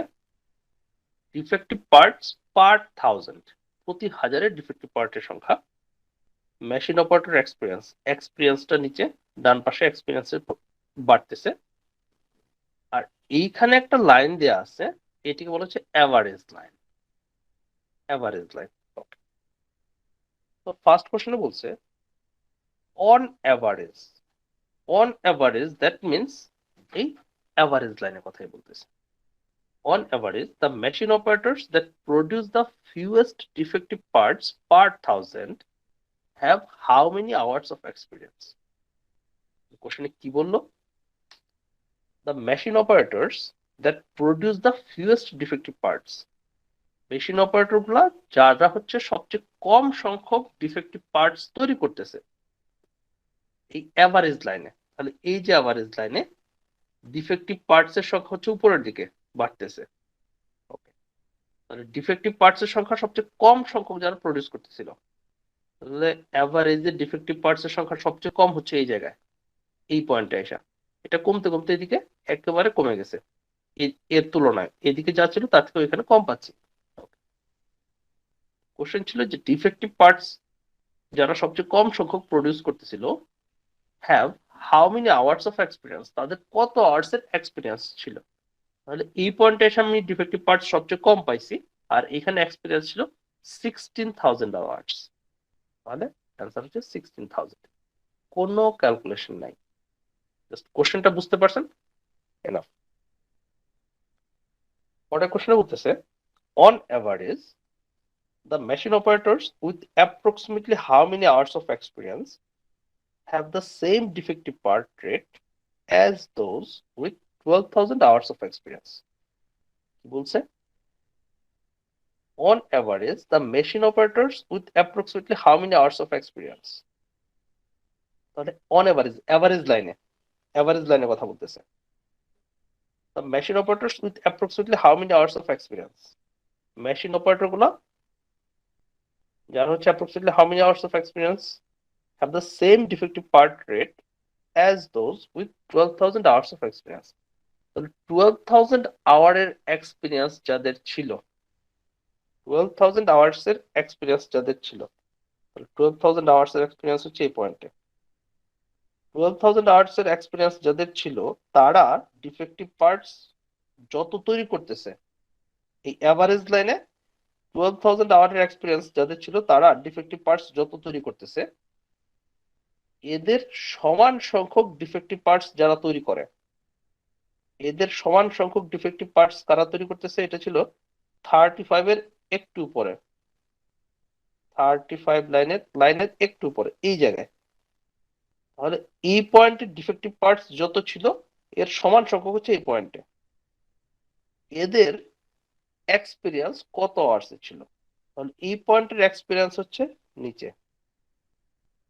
ওকে, তাহলে কোশ্চেনটা আরেকবার দেখেন। অন অ্যাভারেজ লাইনে the machine operators with approximately how many hours of experience, তাহলে মেশিন অপারেটররা কত আওয়ারের এক্সপিরিয়েন্স থাকলে have the same defective part rate as those with 12,000 hours of experience, যাদের 12,000 hours এর এক্সপিরিয়েন্স ছিল তাদের সমান সংখ্যক ডিফেক্টিভ পার্ট তৈরি করে যে অপারেটর গুলা তাদের how many hours of experience ছিল। ওকে, 12,000 আওয়ার্স এর এক্সপিরিয়েন্স যাদের আছে তারা ডিফেক্টিভ পার্টস যতগুলা তৈরি করতেছে, এদের সমান সংখ্যক ডিফেক্টিভ পার্টস যারা তৈরি করে তাদের এক্সপিরিয়েন্স কত, তাদের এক্সপিরিয়েন্স হচ্ছে এই পয়েন্টে। এই পয়েন্টের ভ্যালু কত? তো দেখা যাচ্ছে এখান থেকে এই পর্যন্ত আমার ভাগ করা হয়েছে 4,000। 4,000কে কয় ভাগ করা হয়েছে? 1 2 3 4 5। 4,000কে 5 ভাগ করলে প্রতি ভাগ হচ্ছে আমার 800 করে। ওকে, তাহলে এই পয়েন্টে পাবো 1 2 3 3.5, তাহলে 3 8 24, 24 আর 4 28, 2800 এর কাছাকাছি একটা ভ্যালু পাবো। 2800 এর কাছাকাছি একটা ভ্যালু আছে 2700। ওকে, বাট ক্যালকুলেশন কিন্তু কিছু নাই, কোশ্চেনটা ধরতে পারে হচ্ছে বিষয়। দেন on average how many hours of experience do machine operators who produce the most defective parts per 1000? কি বলছে? on average, আবার অ্যাভারেজ লাইনে approximately how many hours of experience, কত আওয়ার্স এর এক্সপিরিয়েন্স থাকলে do machine operators who produce the most defective parts per 1000, তাহলে per 1000 এ যারা most defective parts তৈরি করছিল তাদের how many hours of experience ছিল।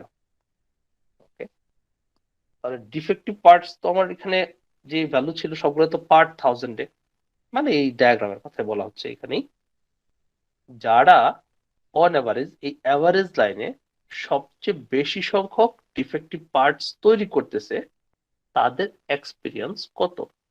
তো ডিফেক্টিভ পার্টস এর সংখ্যা উপরের দিকে গেলে বাড়তেছে, অ্যাভারেজ লাইনে ম্যাক্সিমাম ডিফেক্টিভ পার্টস তৈরি করে কারা? একেবারে অ্যাভারেজ লাইনের টপ পয়েন্টে যেটা আছে এই পয়েন্ট। ওকে, তাহলে এই টপ পয়েন্টে জিজ্ঞেস করছে এদের এক্সপিরিয়েন্সটা কত, সবচেয়ে বেশি সংখ্যক ডিফেক্টিভ পার্টস যারা তৈরি করতেছে এই জায়গায় তাদের এক্সপিরিয়েন্স কত। তো এই পয়েন্টের এক্সপিরিয়েন্স পাবো এখানে 8,000, তার কাছাকাছি 8,000-এর কাছাকাছি বলতে পারি। ওই যে অ্যাপ্রক্সিমেটলি ছিল, এখানে 8,000-এর কাছাকাছি আর কোনো ভ্যালুই নাই, এক্স্যাক্টলি 8,000 আছে। ওকে, তাহলে answer 8,000। Last one, of the individual machine operators who recorded a defective part rate 4.2%. 4.2%, percent মানে হচ্ছে 100-এ, 100-র মাঝে 4.2। বাট আমাদের তো ডিফেক্টিভ পার্ট ছিল ডিফেক্টিভ পার্টস পার 1000, এখানে যত ডেটা আছে এখানে ডিফেক্টিভ পার্টস পার 1000, বাট আমাকে দেওয়া হচ্ছে 4.2%। তাহলে 100-তে যদি এই 4.2% মানে হচ্ছে 1000-এর 4.2% কত? তাহলে 1000-এর 4.2% হচ্ছে 42। 4.2% মানে 4.2/100 ইন্টু 1000, তাহলে হচ্ছে 42। তাহলে of the individual machine operators, individual machine operator কোনগুলা? এখানে প্রত্যেকটা যে ভ্যালু ছিল এই প্রত্যেকটা হচ্ছে ইন্ডিভিজুয়াল মেশিন অপারেটর, আর মাঝখানের লাইনটা হচ্ছে average line. Of the individual machine operators, তাহলে যে ডট গুলা, who recorded a defective part rate of 4.2% approximately, তাহলে যাদের ওই ডিফেক্টিভ পার্ট রেটটা 4.2% ছিল, তো 4.2%-এর ভ্যালু আমরা পাইছি 42। তাহলে ইন্ডিভিজুয়ালের মাঝে যারা এক্স্যাক্টলি 42 সংখ্যক ডিফেক্টিভ পার্টস তৈরি করছিল, ওকে, approximately how many hours of experience did the least experienced operator have? মানে approximately how many hours of experience did the least experienced operator have? তাহলে লিস্ট এক্সপিরিয়েন্সড অপারেটরের এক্সপিরিয়েন্স কত ছিল? ওকে, তাহলে 42 সংখ্যক তৈরি করতেছে, 42 সংখ্যক, 40,000, সরি ডিফেক্টিভ পার্টস এর সংখ্যা 42 যেখানে হয়, 40, 45, 42 হচ্ছে দেখেন এখানে কোথাও হবে, বাট 42 তোমার দুইটা এক্সপিরিয়েন্স হচ্ছে দুইটা। তো ডিফেক্টিভ পার্টস এর এক্সপিরিয়েন্স যদি দুইটা হয়, এদের মাঝে লিস্ট এক্সপিরিয়েন্সড, এদের মাঝে লিস্ট এক্সপিরিয়েন্সড এর এক্সপিরিয়েন্স কত? কোশ্চেনটা হচ্ছে যে এই ইন্ডিভিজুয়ালদের মাঝে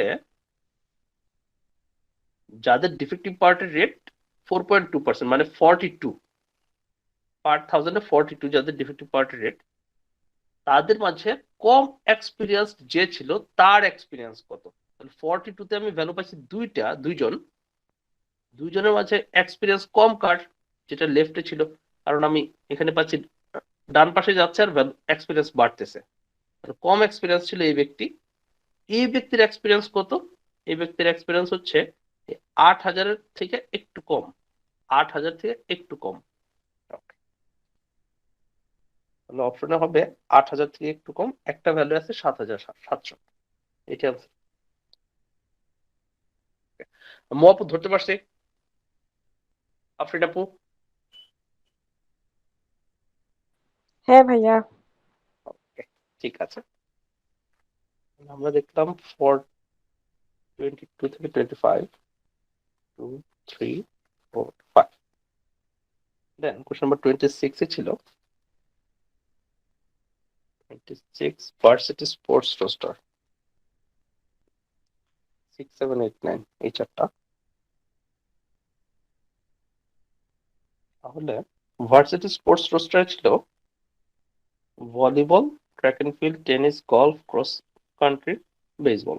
ওকে, male female, number of athletes on roaster.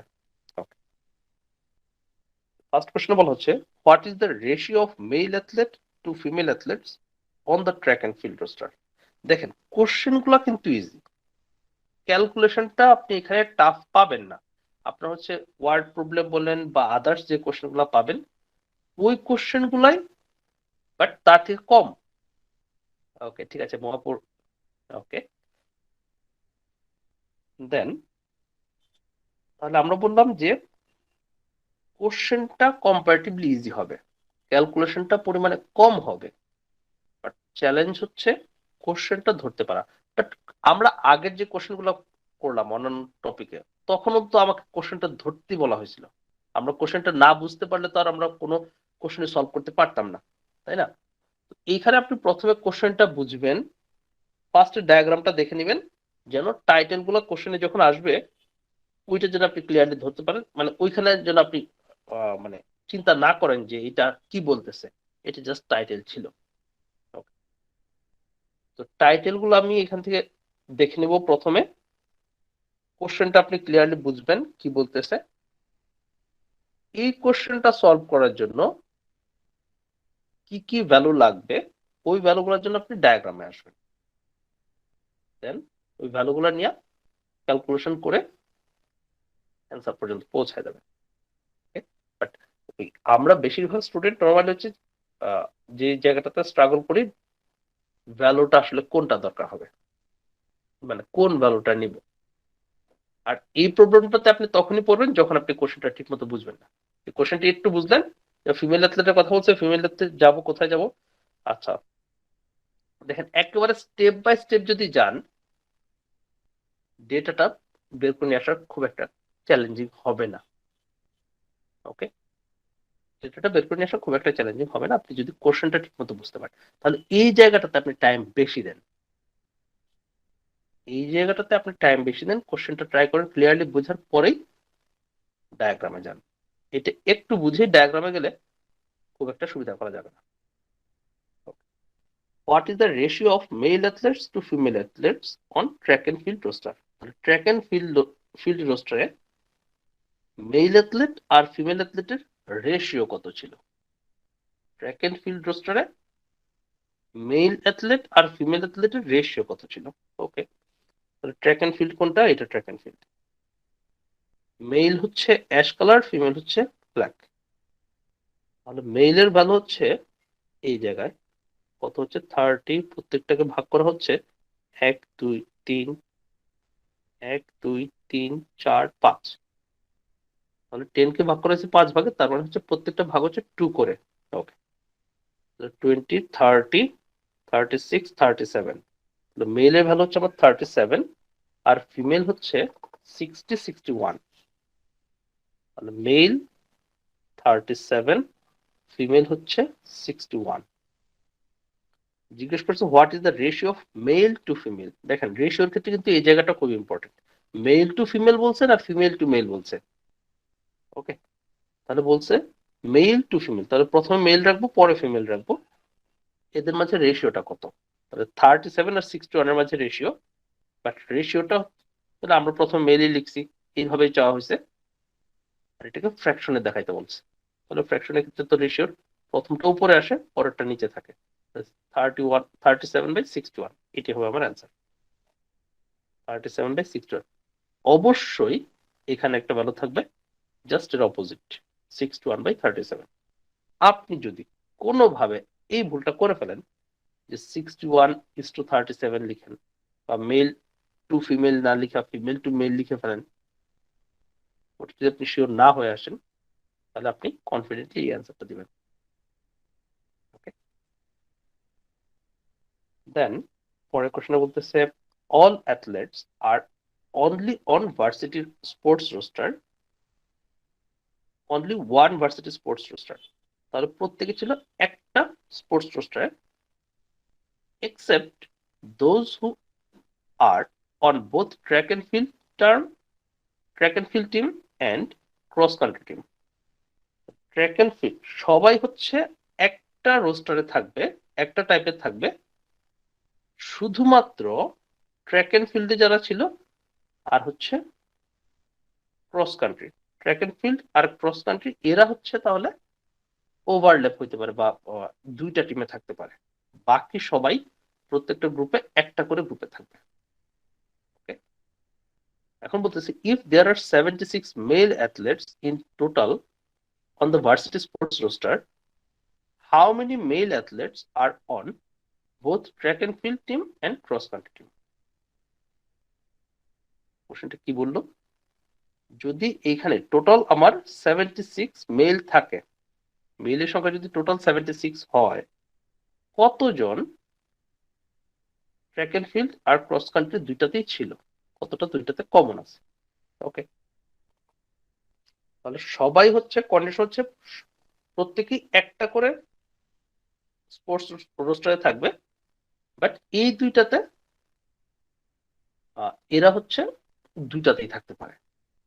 R total অ্যাথলেটের সংখ্যা 76। তাহলে আমি দেখি এইখানে কতগুলা হয়েছে।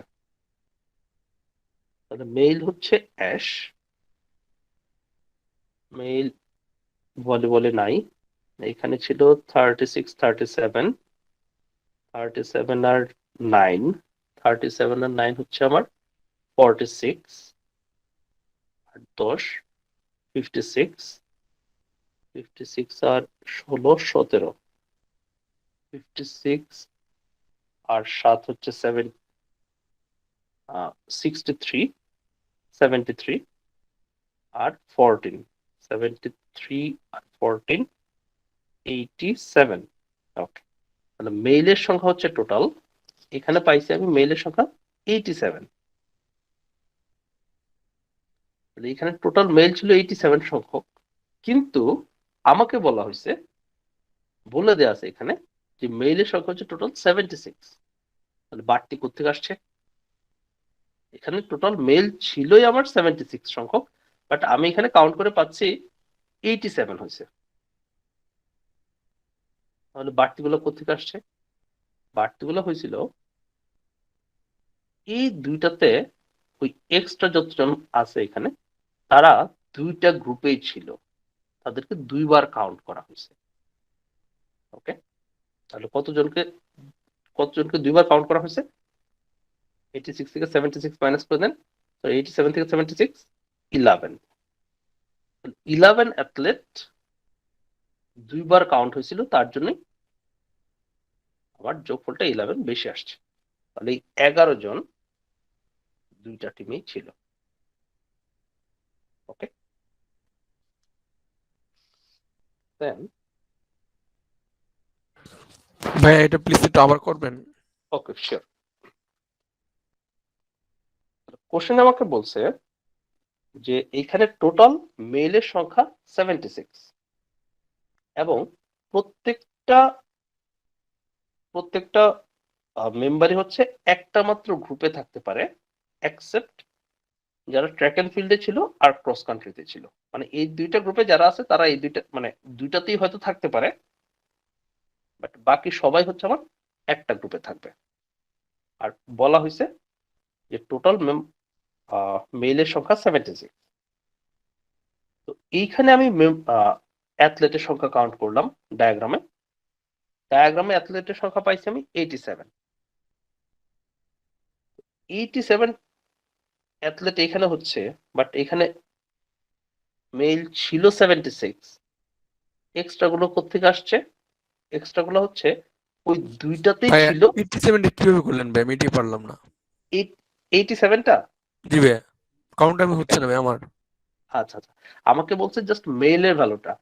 ওকে, মেইলের ভ্যালু হচ্ছে, প্রথমটা তো মেইল নাই এখানে, 37 আর 9, 37 আর 9 46, 56 এখানে 10, 56, 56 আর হচ্ছে 17, 56 আর 17 হচ্ছে, 56 এর সাথে 7 যোগ করলে হচ্ছে 63, 8 10 73, 73 এর সাথে আবার এখানে আছে 14, 73 আর 14 হবে 87। ওকে, ওকে ভাইয়া। আচ্ছা, তাহলে আমি এখান থেকে টোটাল মেইলের সংখ্যা বের করছি, কিন্তু আমাকে বলা ছিল মেইল ছিল 76, তাহলে এক্সট্রা গুলো আসছে, তারা এক্সট্রা যতজন ছিল তারা দুইটা গ্রুপেই ছিল, তার জন্য দুইবার কাউন্ট হয়েছে। ওকে, তাহলে মাইনাস করে আমি পাবো কতজন দুইবার কাউন্ট হয়েছিল, 11 জন। তাহলে ওই 11 জনই দুইটা গ্রুপেই ছিল। On which varsity sports roster do male athletes outnumber female athletes? Outnumber মানে কি? Outnumber মানে হচ্ছে বেশি হয়। ওকে, মেল অ্যাথলেটের সংখ্যা ফিমেল অ্যাথলেটের সংখ্যা থেকে বেশি হয় কোন স্পোর্টস রোস্টারে? On which varsity sports roster do male athletes outnumber female athlete, তাহলে মেল অ্যাথলেটের সংখ্যা ফিমেল অ্যাথলেটের থেকে বেশি হয় কোন স্পোর্টসে? ওকে, তাহলে মেইলের সংখ্যা ফিমেলের থেকে বেশি হয় কোথায়? মেইল, এটাতে তো মেইল নাই, এখানে মেইল কম, মেইল ছিল অ্যাশ, এখানে মেইল কম, এখানে মেইল ফিমেল সমান। গলফে এসব মেইলের সংখ্যা বেশি, ফিমেলের সংখ্যা কম, এইখানেও মেইল কম, এখানেও মেইল সমান। তাহলে শুধুমাত্র গলফে আইসা মেইলের সংখ্যা ফিমেলের থেকে বেশি ছিল, তাহলে এটা হচ্ছে গলফ। তাহলে আপনার এখানে টার্মটা, এই টার্মটা জানা থাকতে হবে, আপনার টার্মটা শেখানোর জন্য এটা বলা হয়েছে। কোন স্পোর্টস রোস্টারে মেইলের সংখ্যা ফিমেলের থেকে বেশি হয়? লাস্টে বলছে what is the ratio of female tennis players to male basketball players on the varsity sports roster. আবার what is the ratio of female tennis players, okay, তাহলে ফিমেল টেনিস প্লেয়ারের সাথে মেল বাস্কেটবল প্লেয়ারের রেশিও কত? তাহলে টেনিসে ছিল, টেনিসের female তো হচ্ছে 9, 9 টেনিস ফিমেল। একটা বলছে মেল বাস্কেটবলে মেলের সংখ্যা হচ্ছে 14, দুইটা যেহেতু সমান, বাস্কেটবলে মেল হচ্ছে 14, রেশিও বের করতে বলছে, বাট কোনটা আগে হবে শিওর হয় নেন। What is the ratio of female tennis players to mail tennis, তাহলে প্রথমে ফিমেল ছিল, তাহলে এটাই, তাহলে টেনিসের ফিমেলের সাথে বাস্কেটবলের মেলের রেশিও কত? 9:14, ফ্র্যাকশনে আসবে 9/14, এটাই আনসার। দেন আমরা দেখলাম 26 থেকে 29, লাস্ট 30, 35। নাম্বার 30 ছিল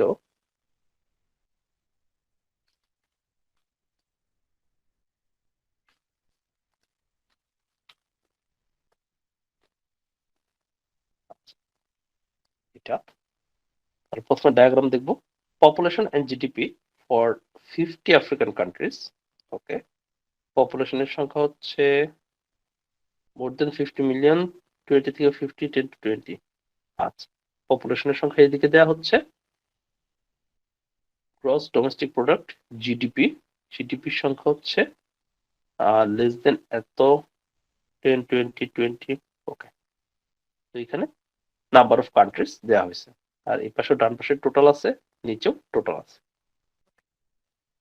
তাহলে কোশ্চেনে কি বলতেছে, among the 50 African countries represented in the chart above, তাহলে এখানে যে 50 কান্ট্রি দেওয়া হয়েছে এদের মাঝে how many countries have a population between 10 million and 50 million?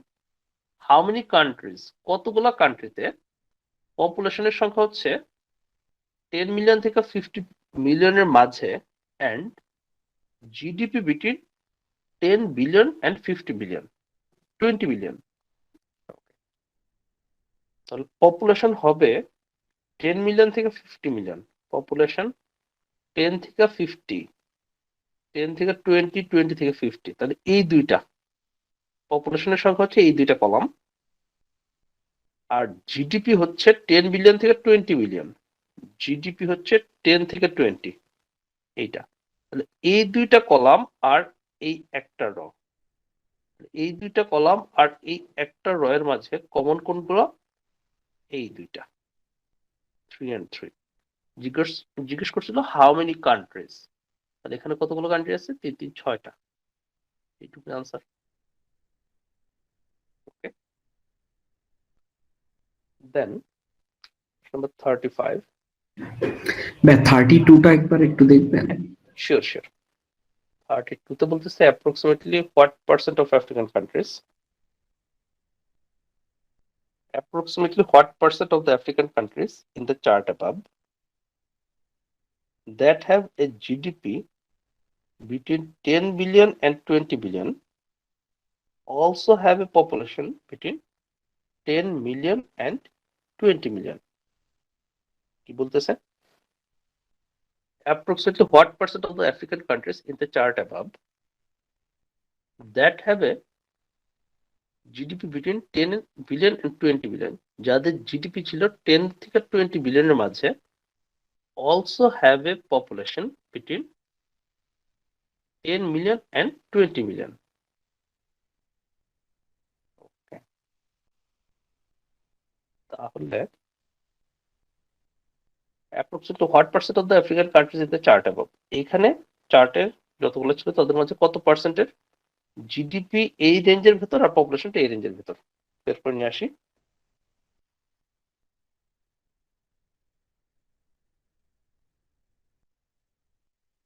Chart above that is GDP between 10 billion and 20 billion. GDP হচ্ছে 10 থেকে 20 বিলিয়নের মাঝে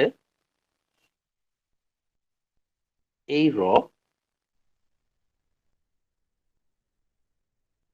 and 20 billion have a population, also have a population between 10 million and 20 million. Population ছিল 10 million থেকে 20 মিলিয়নের মাঝে, population হচ্ছে 10 থেকে 20। ওকে, দেখেন এইখানে একটা ট্র্যাপ আছে, স্ট্রং একটা ট্র্যাপ। কোশ্চেনটা আপনার ক্লিয়ার হইতে হয় একেবারে।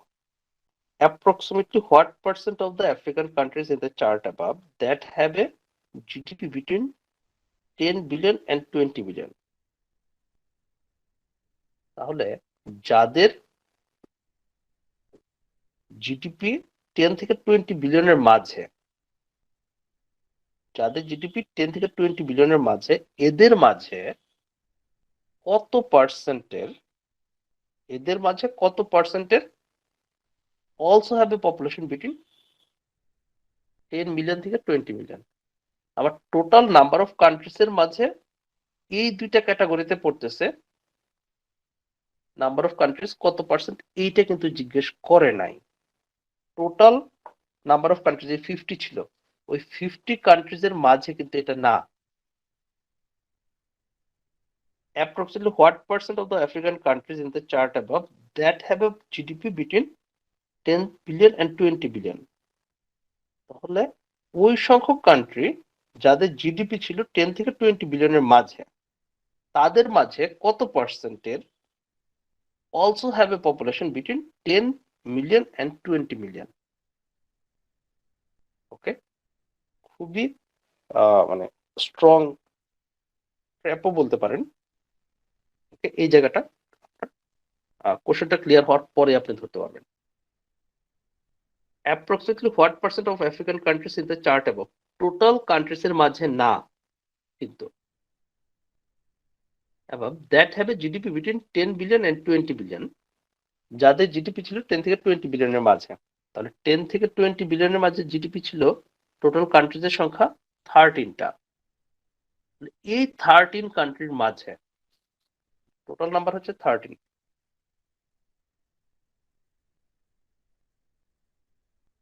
also have a population between 10 million and 20 million. তাহলে এদের মাঝে কত পার্সেন্টের পপুলেশনের সংখ্যা 10 মিলিয়ন আর 20 মিলিয়নের মাঝে ছিল এরকম। তাহলে জিডিপি এত, যাদের জিডিপি এত ছিল তাদের মাঝে কত পার্সেন্টের পপুলেশনের সংখ্যা এই 10 থেকে 20 মিলিয়নের মাঝে, এরকম কান্ট্রি আছে জাস্ট 3টা, 13 এর মাঝে 3, এইটা পার্সেন্টে কত, তার জন্য ইন্টু 100। ওকে, এটা ক্যালকুলেশন করে যত আসে। তাহলে 13 এর মাঝে 3, 13 এর জায়গায় যদি আপনার 12 হইতো, 12 এর মাঝে 3 হচ্ছে 4 ভাগের 1 ভাগ, 4 ভাগের 1 ভাগ হচ্ছে আপনার 25%, বাট 12 এর জায়গায় যেহেতু 13 হয়েছে, 25% থেকে একটু কম হবে, 25 এর একটু কম হবে বাট কাছাকাছি। দেখুন 25 এর একটু কম বাট কাছাকাছি 23 আছে। আপনি যদি এখানে বলতেন যে 13 এর মাঝে 3, 12 এর মাঝে 3 হলে তো 25% হচ্ছে, তাহলে 25% এর কাছাকাছি। যদি আপনি এই লজিকে থাকতেন যে 25% এর কাছাকাছি, তো 25 এর কাছে কিন্তু আপনার 23 এর থেকে 26 বেশি কাছে। 23 হচ্ছে 2 ডিফারেন্স, 26 হচ্ছে আমার 1 ডিফারেন্স 25 এর থেকে। ওকে, তাহলে অ্যান্সার সি হওয়ার কথা ছিল। বাট কাছাকাছি হওয়ার পরে আপনাকে কিন্তু লজিক্যালি বলতে হবে কম হবে না বেশি হবে। 12 এর মাঝে 3 হলে 25% হয়, বাট যখন এটা 12 এর জায়গায় 13 হয়ে গেছে, তখন ভ্যালুটা আবার 25% থেকে একটু কম হবে।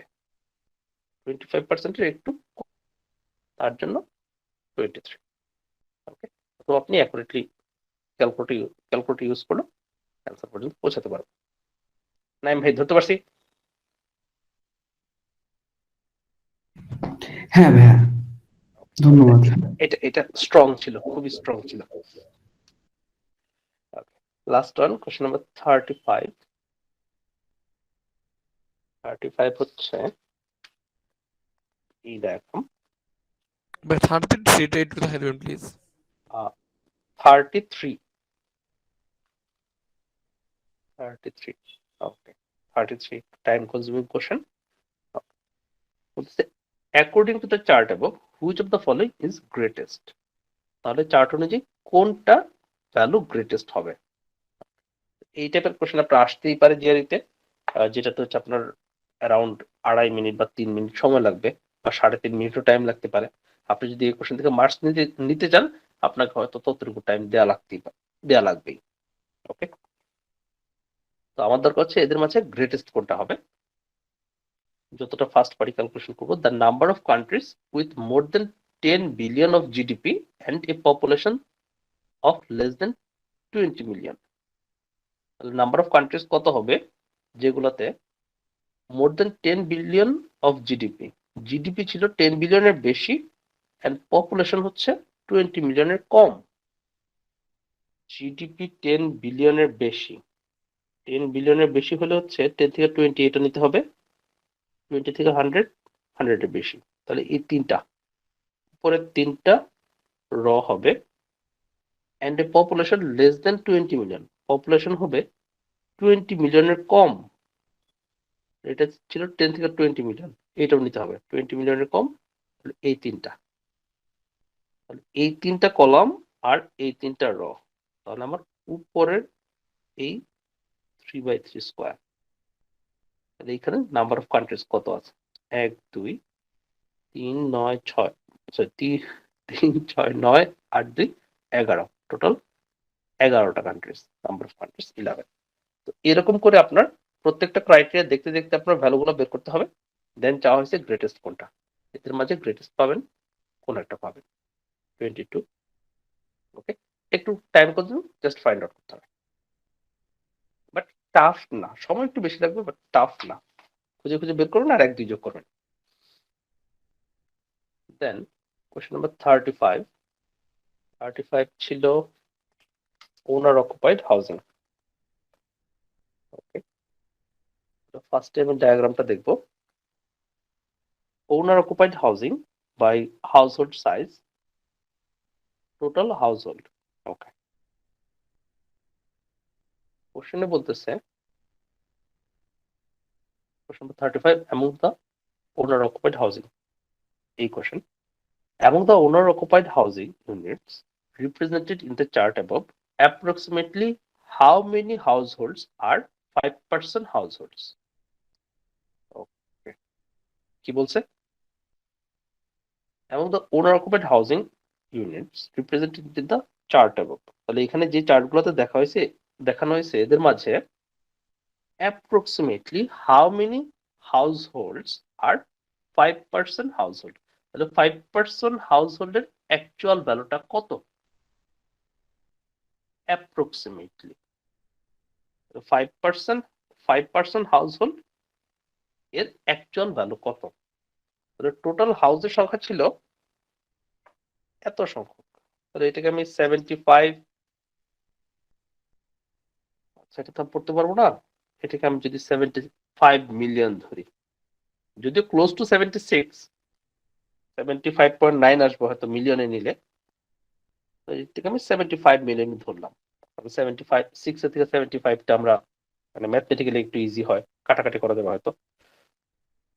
তো টোটাল হাউস হোল্ডের সংখ্যা 75 মিলিয়ন যদি বলি, তাহলে 5% হাউস হোল্ড ছিল টোটালের মাঝে। 5% হাউস হোল্ড হচ্ছে 6.7%। তাহলে আমার যত সংখ্যক হাউস আছে তার 6.7% ছিল 5% হাউস হোল্ড। তাহলে 75 এর 6.7% কত বের করতে হবে? তাহলে 6.7% বের করার জন্য কি করি আমরা? কত দিয়ে গুণ করব? 0.067, 0.067। ওকে, এটি তো 6.7%, তাই না? আমরা এই 6.7% কে যদি আপনার ফ্র্যাকশনে লিখতেন, তখন লিখতাম যে 6.757 ডিভাইড বাই 100। তো 100 দিয়ে ভাগ করলে 2 ডিজিট লেফটে আসবে। এখানে দশমিকটা 2 ডিজিট লেফটে চলে আসছে। আপনি যদি ক্যালকুলেটর ইউজ করেন আর কি, 6.7% অফ মানে ইনটু এই 75 মিলিয়ন এর 6.75। ক্যালকুলেটর ইউজ করলে ভ্যালু কত আসে দেখি। তাহলে 75 ইন্টু 0.067, 5.025, 5.025। আর এটাও মিলিয়নে ছিল, এটাও মিলিয়নে আসবে, তাহলে অ্যাপ্রক্সিমেটলি 5 মিলিয়ন। ওকে, আপনাকে কিন্তু অবশ্যই এই পেছনে যেগুলো আছে এগুলো কিন্তু লেখা লাগবে না, এগুলো বাদ দিবেন। এগুলো আপনি যেন বাদ দিতে পারেন তার জন্যই হচ্ছে অপশনগুলো ওইভাবে রাখা হবে যে আপনি এগুলো ক্যালকুলেশন করা লাগবে না। ওকে, ভাই মিলিয়নে 10⁶ হয় না? হ্যাঁ, মিলিয়নে 10⁶ হয়। ভাই আর এই 36 নম্বরটা একটু লাস্ট একটা ওকে, দেখা দেন। Sure sure. 36%, সরি 36 নাম্বারে। আচ্ছা দেখেন, আমাদের এখানে যে নাম্বার গুলাতে যে কমা গুলা থাকে, কমা গুলা কিন্তু ইউজ করবেন। আমার এখানে ছিল 75,986,074, আর এর সামনে যদি আমি একটা 2 দিতাম, তার আগে একটা কমা দিতাম, মনে করেন 8। আমি যদি এটাকে 1000-এ বলি, তাহলে বলবো এত 1000, লাস্টে 3 ডিজিট বাদ দিলাম, এত 1000। যদি মিলিয়ন বলি, তাহলে লাস্টে 6 ডিজিট বাদ দিব, 10⁶ যেটা বললেন, লাস্টে 6 ডিজিট বাদ দিলে হচ্ছে এত মিলিয়ন। আমি যদি বিলিয়ন বলি, তাহলে আমি লাস্টে 9 ডিজিট বাদ দিব, বা এইখানে একটা দশমিক দিয়ে দিব। 8.275 এত যা আছে 8.2 বিলিয়ন। বিলিয়ন বললে লাস্টে 9 ডিজিট বাদ, এইটুকু হবে এত বিলিয়ন। ওকে, এই জায়গাটা অবশ্যই ক্লিয়ার থাকতে হবে। এটা আসবে মানে এটা লাগবে, একেবারে খুবই নাম্বার ক্যালকুলেশন করার নাম্বার হচ্ছে এগুলা, মিলিয়ন বিলিয়ন এগুলা ইউজ করা হয়। আমাদের যে কারোর ছিল এত কোটি, এগুলা এগুলো আপনি পাবেন না, খুবই রেয়ার। দেন কোশ্চেন নাম্বার 36 বলতেছেন, based on the total number of people living in all house holds. তাহলে কিসের উপর বেস করে? Total number of people living in all house hold. তাহলে হাউস হোল্ড গুলাতে টোটাল কতজন করে থাকে? ওকে, 3% হাউস হোল্ড মানে হচ্ছে ওই হাউসে আমার 3 জন করে থাকতেছে। 4% হাউস হোল্ড মানে ওই হাউসে 4 জন করে থাকতেছে। ওকে, তাহলে based on the total number of people living in all such households, which of the following is a correct ordering from least to greatest? তাহলে অপশনে কোনটাতে অর্ডারিংটা কম থেকে বেশি দিকে যাচ্ছে? আর এখানে দেখেন ভ্যালুগুলো আবার 1, 3, 5 এই তিনটা হাউস হোল্ডের ভেতরে কম্পারিজনটা করা হয়েছে, কোনটা আগে পরে হবে? ওকে, তাহলে আমি 1% হাউস হোল্ড, 3% হাউস হোল্ড আর 5% হাউস হোল্ডের অ্যাকচুয়াল নাম্বারটা নিব। তাহলে 1%, 3% আর 5%। ওয়ান পার্সন হাউস হোল্ডে কতজন থাকে? এখন আমার তো আসলে এদের অ্যাকচুয়াল ভ্যালু দরকার নাই, আমার দরকার হচ্ছে কোনটা থেকে কোনটা বেশি, তার থেকে কোনটা বেশি এটা বের করা, মানে এদের মাঝে কম্পারেটিভ একটা ভ্যালু দরকার। আমি কিন্তু এই তাদের টোটাল হাউসের সংখ্যাটা ক্যালকুলেট করব না, আমি ধরবো এখানে হাউসের সংখ্যাই ছিল 100টা, যেহেতু পার্সেন্টে ভ্যালু দেওয়া আছে আমি ধরবো এখানে হাউসই ছিল 100টা। তার মাঝে 1% হাউস হোল্ড ছিল 21.6, তাহলে 21.6টা হাউস ছিল যেখানে একজন করে থাকে। তাহলে 21 সংখ্যক হাউসে যদি একজন করে থাকে তাহলে এই 21টা হাউসে কতজন ছিল মানুষ? প্রত্যেকটাতে একজন করে থাকলে তো ওই সংখ্যাই 21.6, তাহলে 1% ছিল 21.6 এতজন। 3% এর ভ্যালু হচ্ছে 16.5%। 16.5%, 3জন করে থাকে এরকম হাউসের সংখ্যা, নিখিল ভাই 3জন করে থাকে এরকম হাউসের সংখ্যা হচ্ছে আমার 16.5%। নিখিল ভাই শুনতে পাচ্ছেন?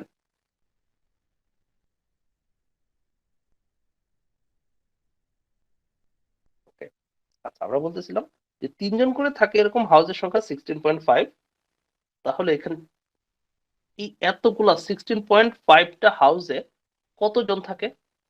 তাহলে প্রতি হাউসে যদি 3জন করে থাকে 3 16 48 আর 3 5 15, আচ্ছা 48 49.5 49.5 এতজন থাকে। আর 5জন করে থাকে, 5% হাউস হোল্ডের সংখ্যা হচ্ছে 6.7, তাহলে প্রতি হাউসে 5জন করে থাকে এরকম হাউস আছে আমার 6.7 সংখ্যক, যেহেতু 100 ধরছিলাম টোটাল, তাহলে 6.7টা হাউসে 5জন করে থাকে, টোটাল কত আসতেছে? 5 6 30 5 7 35, আচ্ছা 33.5 আর কি, যাই হোক 33.5 এত সংখ্যক। এগুলো হচ্ছে নাম্বার অফ পিপল লিভিং। কিভাবে সাজাইতে বলছে? ফ্রম লিস্ট টু গ্রেটেস্ট, কম থেকে বেশি। সবচেয়ে কম হচ্ছে 1%টা আগে হবে, তারপরে হচ্ছে 5%, তারপরে হবে 3%। কম থেকে বেশিতে 1%, 5%, 3%। প্রথম হচ্ছে 1%, তারপর হচ্ছে 5%, তারপর হচ্ছে 3%। ওকে, ঠিক আছে, তাহলে এটুকুই ছিল আমাদের।